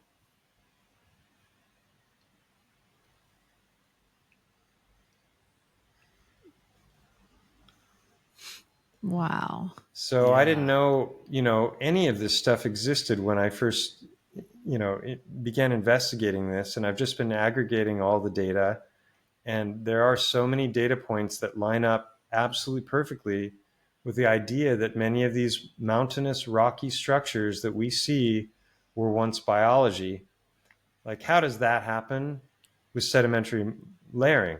It doesn't pointing different doesn't work. directions. Yeah. Like, Wow. swirling, and then all of a sudden there's a line there, and it makes way more sense when you look at how wood grows. It does all of that and more.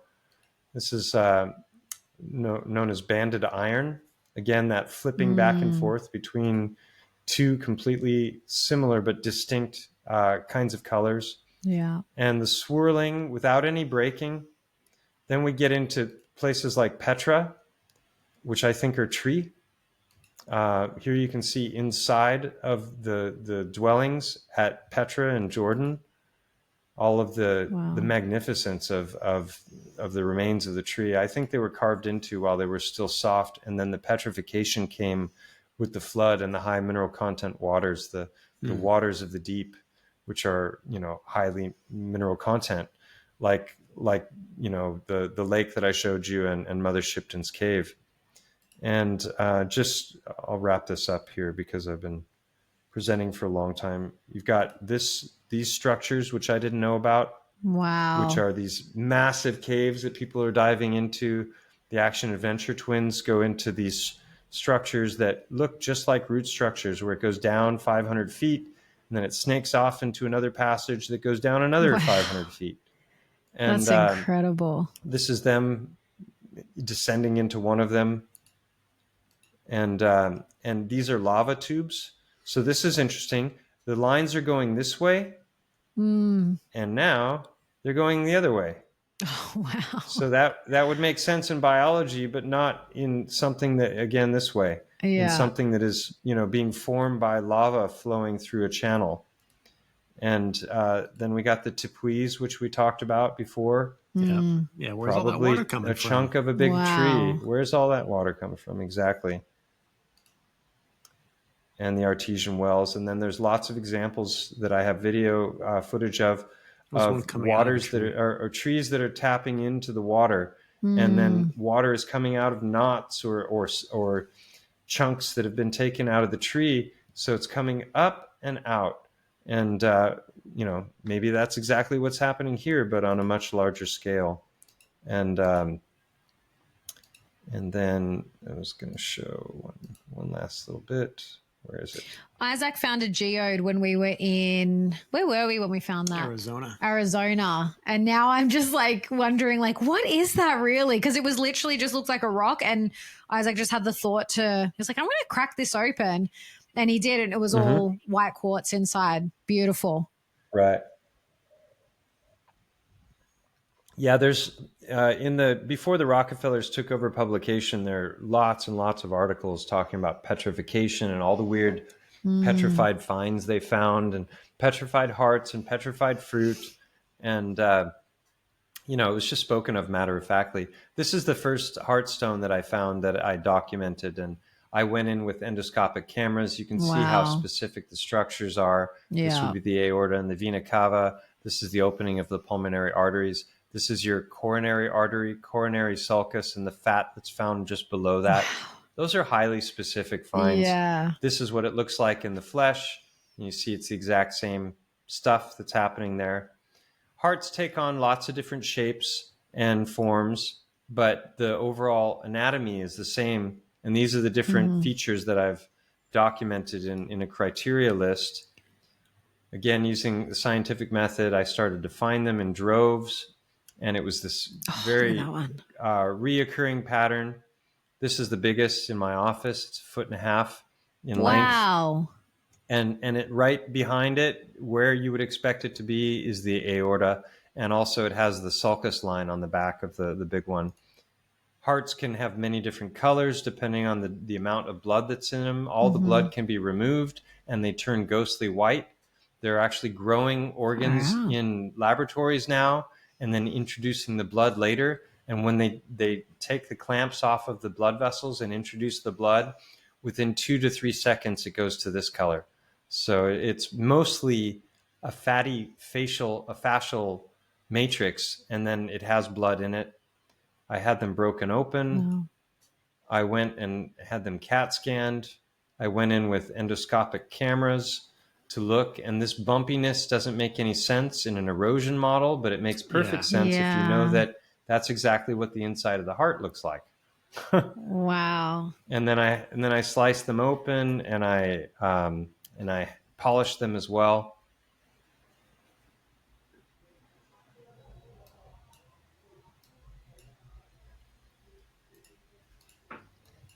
Set them, so I'm not the best of preppers. Anyway, this is a new one. You know the routine, right? And you can see the lines there. But this is also a new one. Got this yesterday out at sunset for a little less than an hour. I got about 6 of them. But this one, look at this. These are twin flames here. This one is new. Sulcus line, indentation, tapered. Another sulcus line. Same exact rock. Even down to the sulcus lines. Wow. And then look at this little one I found too. It's a beauty. Indentation at the top for the blood vessels. They're never on the bottom, those indentations. Yeah. Never. A big one when it's wet. Oh, that's so cool. It's almost bloody. Same with this. Missing a chunk. And on the inside, darker red. So, yeah, every once in a while, I got to go out and... This one here I sliced, and this side I didn't polish. But that one actually shows a blood vessel going right through the center of where I did the slice. Get a little inspiration for repeatable, scalable, highly specific, and also predictable. And what I mean by that is that that there have been times where I've seen rocks that were mostly buried, and I recognized the shape. It's the same pattern, and I could tell which part of the stone I was looking at. And then I predicted what the rest of the rock should look like as I pulled it out of the mud. And I was right multiple times. And I've got a video, a little short clip of me just walking down a trail. And there's one that's like this big. And I'm like, I know I'm looking at the front. And so I would expect if I turned it over that there'd be an indentation towards the top on the backside. And it's there as I'm lifting up the rock. And it was buried in the mud buried in the dirt around a bunch of others. So it's those are the things you look for when you're applying the scientific method: scalable, specific, repeatable, predictable. And it's all of those things. And when I sent them to the laboratory, they didn't give me any data whatsoever. They gave me a 1-page PDF file that was a photograph of one of the rocks that I had given them, which they took, and they claimed to have asked 100 different people what they thought the rock looked like. And then they broke down the answers. And some of the answers towards the end were very weird and highly specific in a way that no two people would have possibly come up with the same answer. So even that list was fabricated. I got no numbers, no data whatsoever. I got the opinions of this self-professed expert, and they made all these claims about all the things that I had done wrong, and that I just don't know geology and I wasn't, approaching things, appropriately. And they even insinuated that I might be in it for the money and that I was trying to like fool people and maybe wanted to sell these stones later. But ironically, they're the ones who offered me money for the stones. And I turned it down because all I wanted was the data, and I never got any data. I just got a runaround. And ironically, they're insinuating that I might be in it for the money to try and sell them. But one guy is producing Egyptian artifacts in Illinois that are found in caves, which don't match the historical narrative. And his buddy owns a laboratory and specializes in authentication of artifacts. So who's better positioned to, mislead people about the authenticity and value of something than those two guys? And that's what they were claiming I was trying to do. So Right. I made a 3-hour video called Paradigm Crushed, where I broke down 90 minutes of audio phone calls that I had with one of the guys and the two of them had when they were reviewing the findings. And I just dismantled everything that they said in those 90 minutes because it was all BS. Yeah. Nice. Well, I commend you for the thoroughness of your work. It's one thing to go and pick up something and look at it and be like, oh yeah, this looks like that. And I've done that a few times. And it's another thing to actually study it and, again, find repeatability with it and predicting and all the things that you mentioned.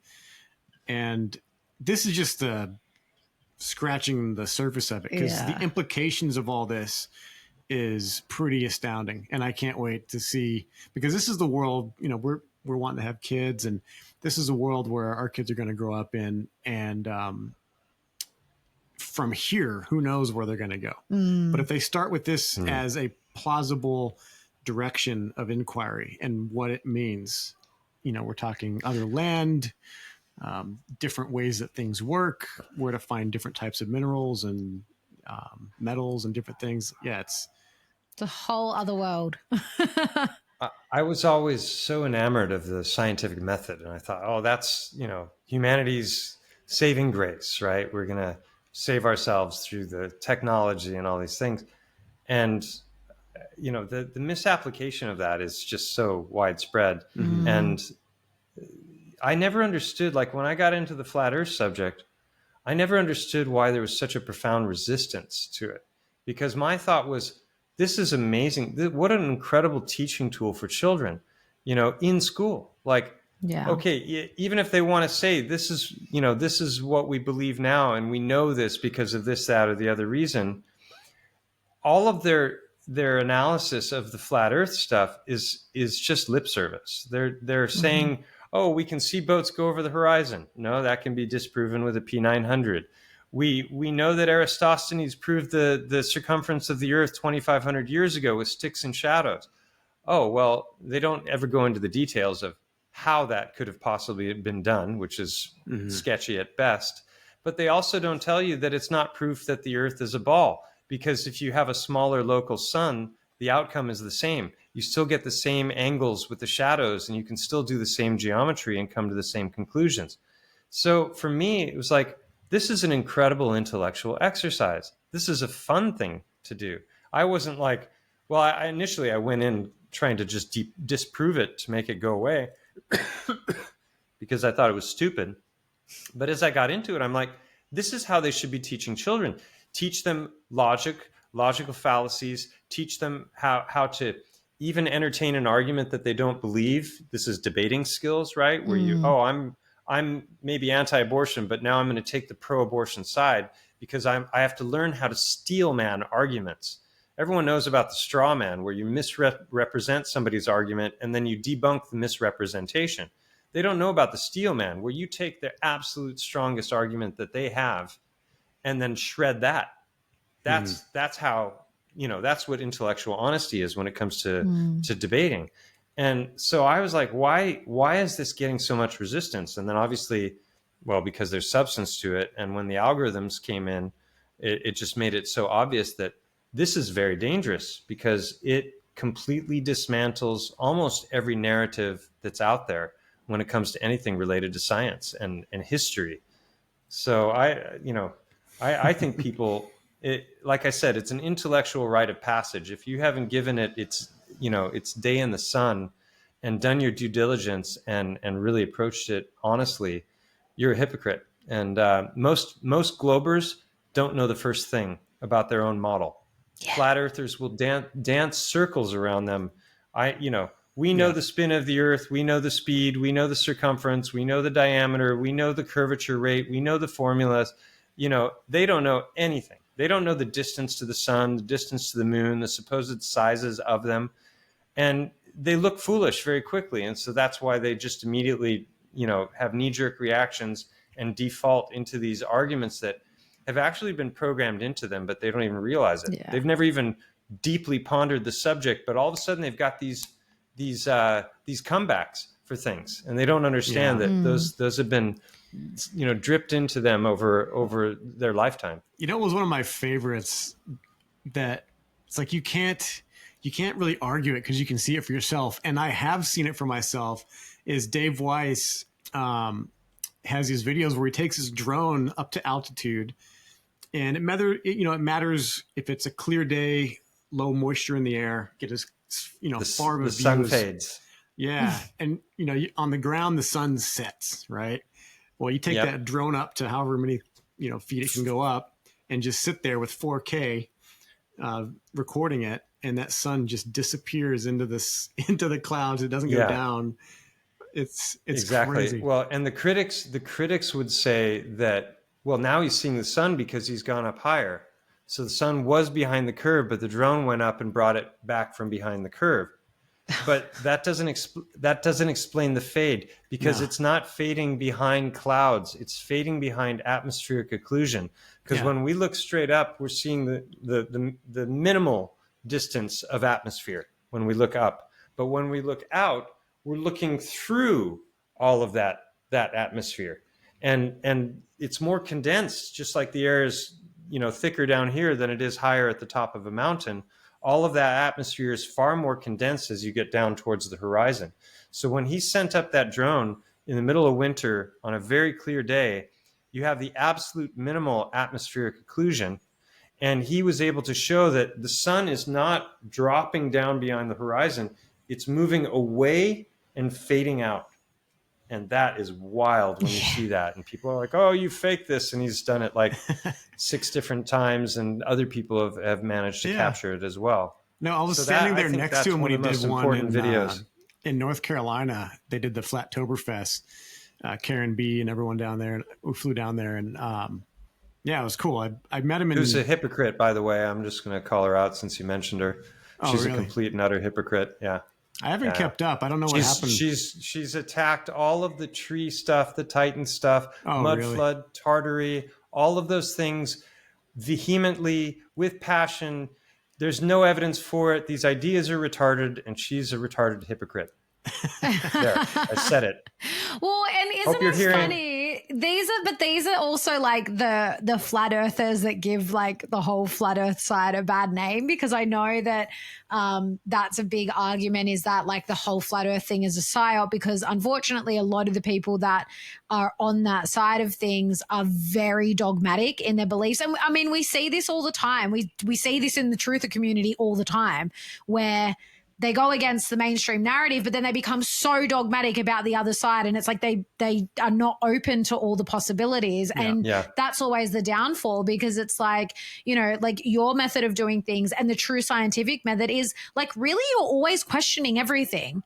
Like, I think that's a really healthy way to like live life, is like question everything, have a healthy amount of skepticism, like maybe not to the point where you're like questioning reality and you're losing your mind a little bit, but like have a healthy amount of skepticism, question everything, and then actually do the research for yourself. Don't just rely on what you're told.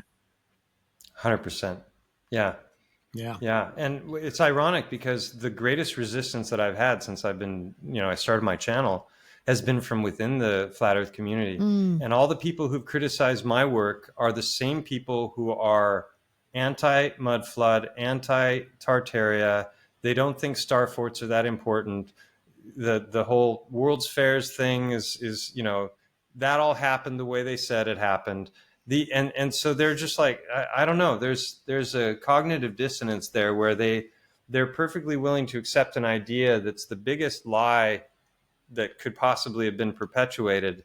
And they understand the inner workings of how such a thing could have been pulled off, the agencies involved, the secret societies, and all of that. But when it comes to these other subjects, it's hand-wave dismissals and claims that there's no evidence. But I and a lot of my friends have been looking into this stuff for now 7-8 years straight. And there is so much evidence for these things that counter the mainstream historical narratives that it's astonishing. And so I'm really skeptical of people like Karen B and the others that fit that category that I just spoke of. I think it's more than just cognitive dissonance. I think there's an intention to mislead. I don't trust her at all anymore. Well, I will say this: it was curious. So when we did the Flat Earth thing, the Flattoberfest in North Carolina. Is it North Carolina or South Carolina? I think we landed in North, drove to South. Either way, they held the convention thing in it's essentially a Freemasonic hall, but it was a what's it called? The Shriners. It was a Shriners place. All right.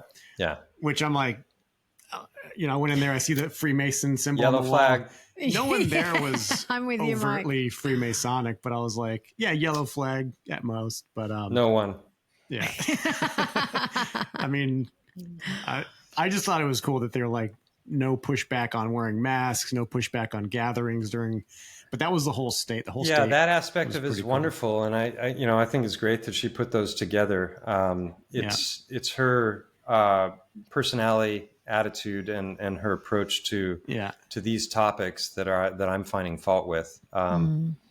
Yeah, and others fit that category as well. I'm going to go out on a limb and guess she hasn't gone out and tried to physically record and prove anything wrong. It's just like you said, a hand wave dismissal. So I offered to go on her channel in total good faith with no negative energy whatsoever, because she was talking about Devil's Tower and how it couldn't possibly be a tree. And I was like, well, yeah, that's true. It might not be a tree, but that's just one of a plethora of data points, as I've shown, a bunch of them here in this conversation, that all line up to the same conclusion. So whether porphyry faunolite is biological, was a tree or some other plant form or not, I don't care. There's all those other ones, and taken as a whole, they paint an undeniable image, in my opinion.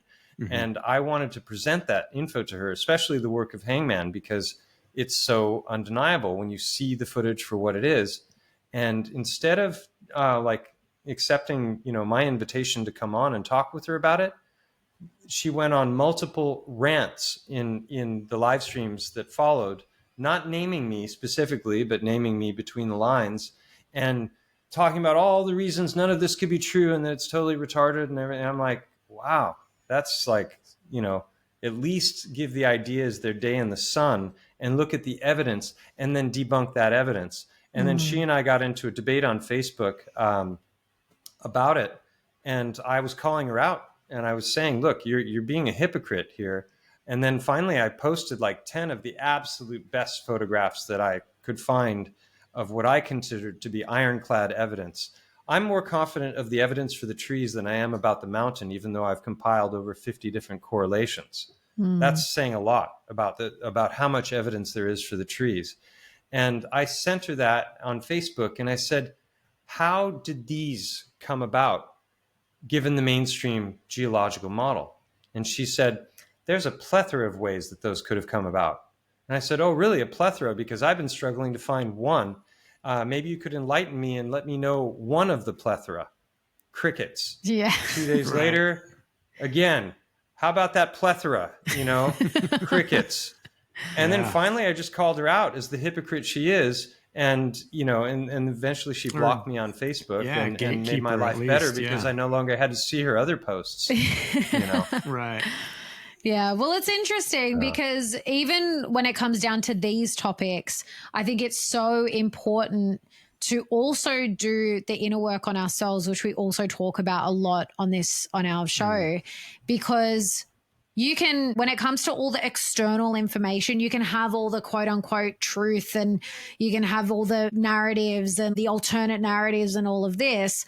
But these patterns of behavior, like in this woman that you're describing, is that comes down to something within her that, like, I mean, it could be a plethora, pardon the pun, but it could be a plethora of different things. But it's like being able to let go of control, being able to admit that you're wrong, being able to admit that you don't have all the answers. Like, those simple things are so hard for so many people to do.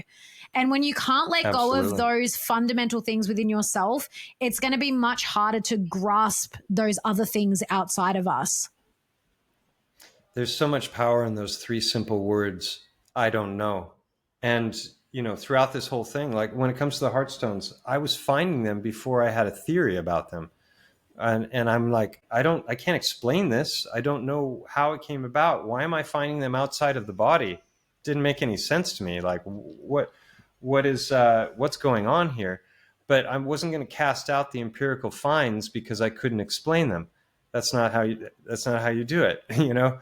And eventually I had theories, I call it boiled egg theory, that the body is being destroyed as the organs are being hardened like eggs inside of the chest and abdominal cavities. And high heat could do that, powerful electrical current or plasma. You know, we saw the rubies made in seconds in a microwave. There's the petrified works of Girolamo Sagato. I didn't know, but I knew that this was a thing.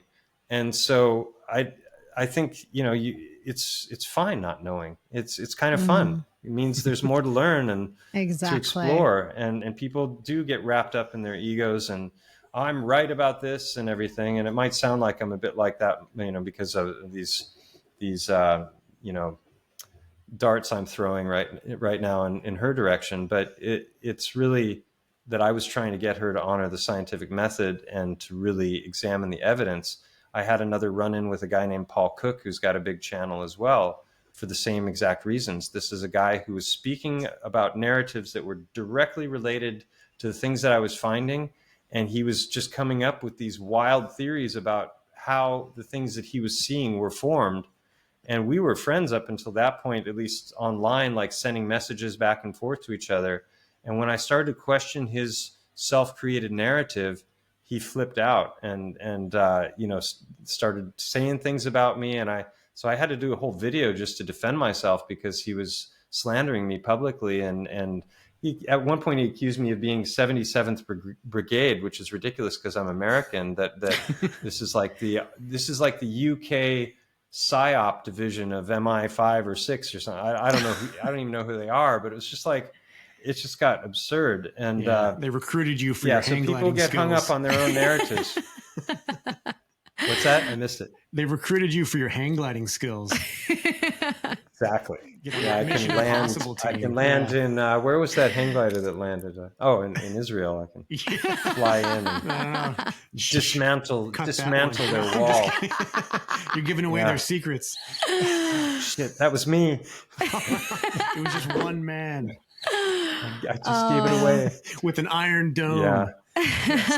Well, I love these conversations, and I've got to say, Isaac's definitely opened up this world to me a lot more because, you know, it's so funny because I hated science at school. It was like my worst subject, as in, I don't think I did particularly badly in it. I just hated it. I hated doing experiments. I just like never wanted to be there. And then I ended up going on to study a Bachelor of Holistic Nutrition, which is you have to learn biology and chemistry and all of this. And so I kind of had this newfound love for it like later on. But this stuff really fascinates me because, again, even going through like mainstream higher education and learning about the body, there were so many things that I just thought, this doesn't really...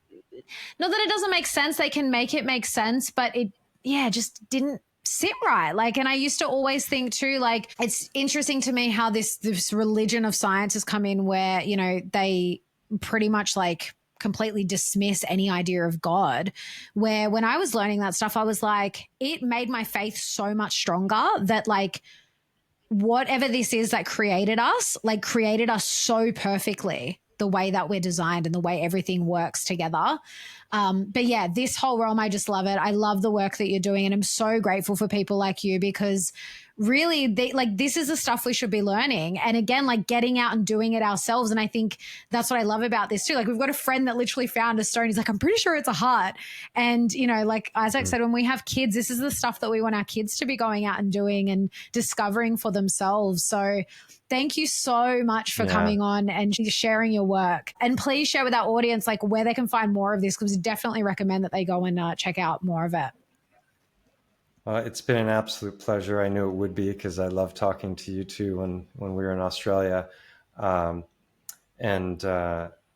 think, you know, there's people talk about homeschooling, but it's like, unschooling is a thing now, you know, where you've got to like, and I think it's important as people are growing up, you know, to say, look, most people believe this, but a lot of people believe this, and let's examine the evidence in favor of these different ideas and see which is best. That's how you teach critical thinking skills, instead of just rote memorization of like, you know, banging facts into them that are not even facts necessarily.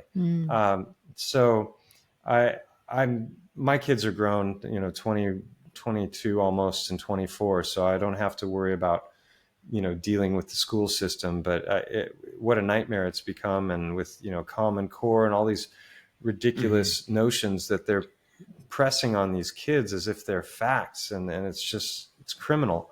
And so I think it's been fun to do this, and I guess I was the guy to do these things because of the background that I come from, and my willingness to not know and just go into things because I'm curious about them and see what happens. And it's been quite the adventure.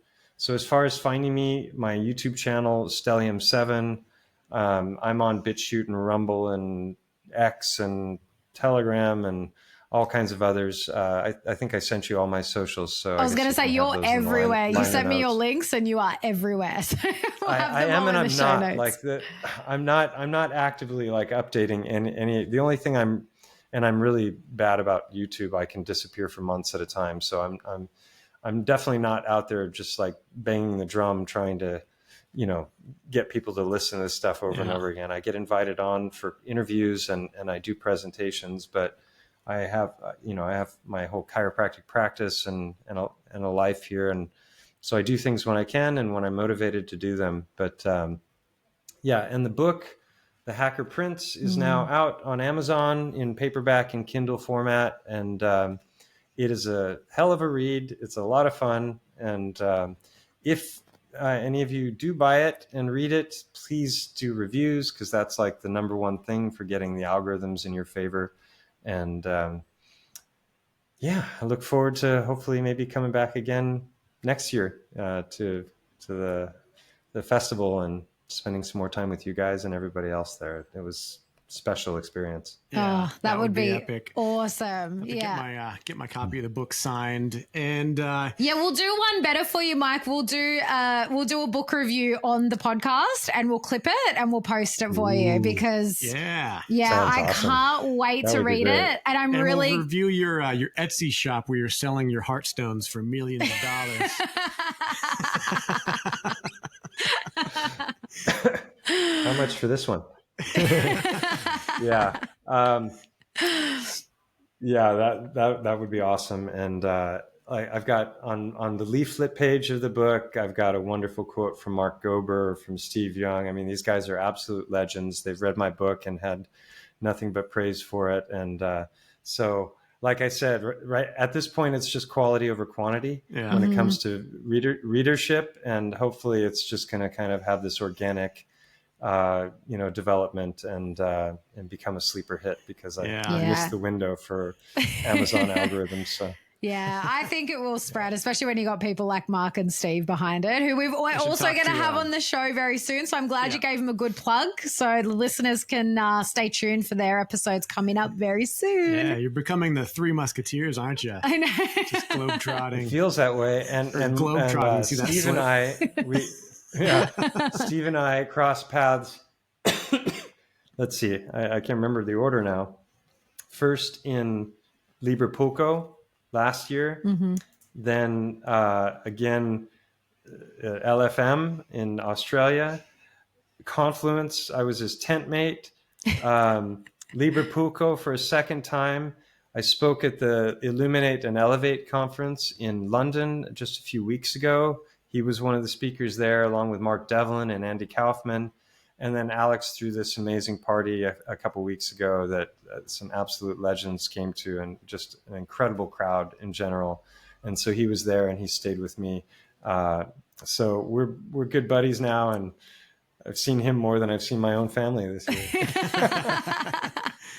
Nice. That's awesome. Love it. Well, thanks again, Mike. thanks for So coming great on. to have you on. Thank you for the invite. It was a lot of fun. Till next time. Bye, everybody. Thanks for tuning in to the Natural AF podcast, where we explore holistic healing modalities, mindsets, and methods that reconnect us to nature and our natural state of being. If something resonated, share this episode and see the show notes for our guest links, as well as all of our discount codes for our aligned affiliates and Natural Art Form, where we handcraft a range of organic, natural remedies that help support your body's natural healing abilities and help support the show. If you're listening on Spotify or Apple Podcasts, please take a few seconds to leave us a rating and review. And if you're watching on Rumble or YouTube, hit the like button and drop us a comment, and be sure to subscribe to our channel for the latest updates. We're not here to conform. We're here to remember what's real. So step into your power, be curious, and be Natural AF.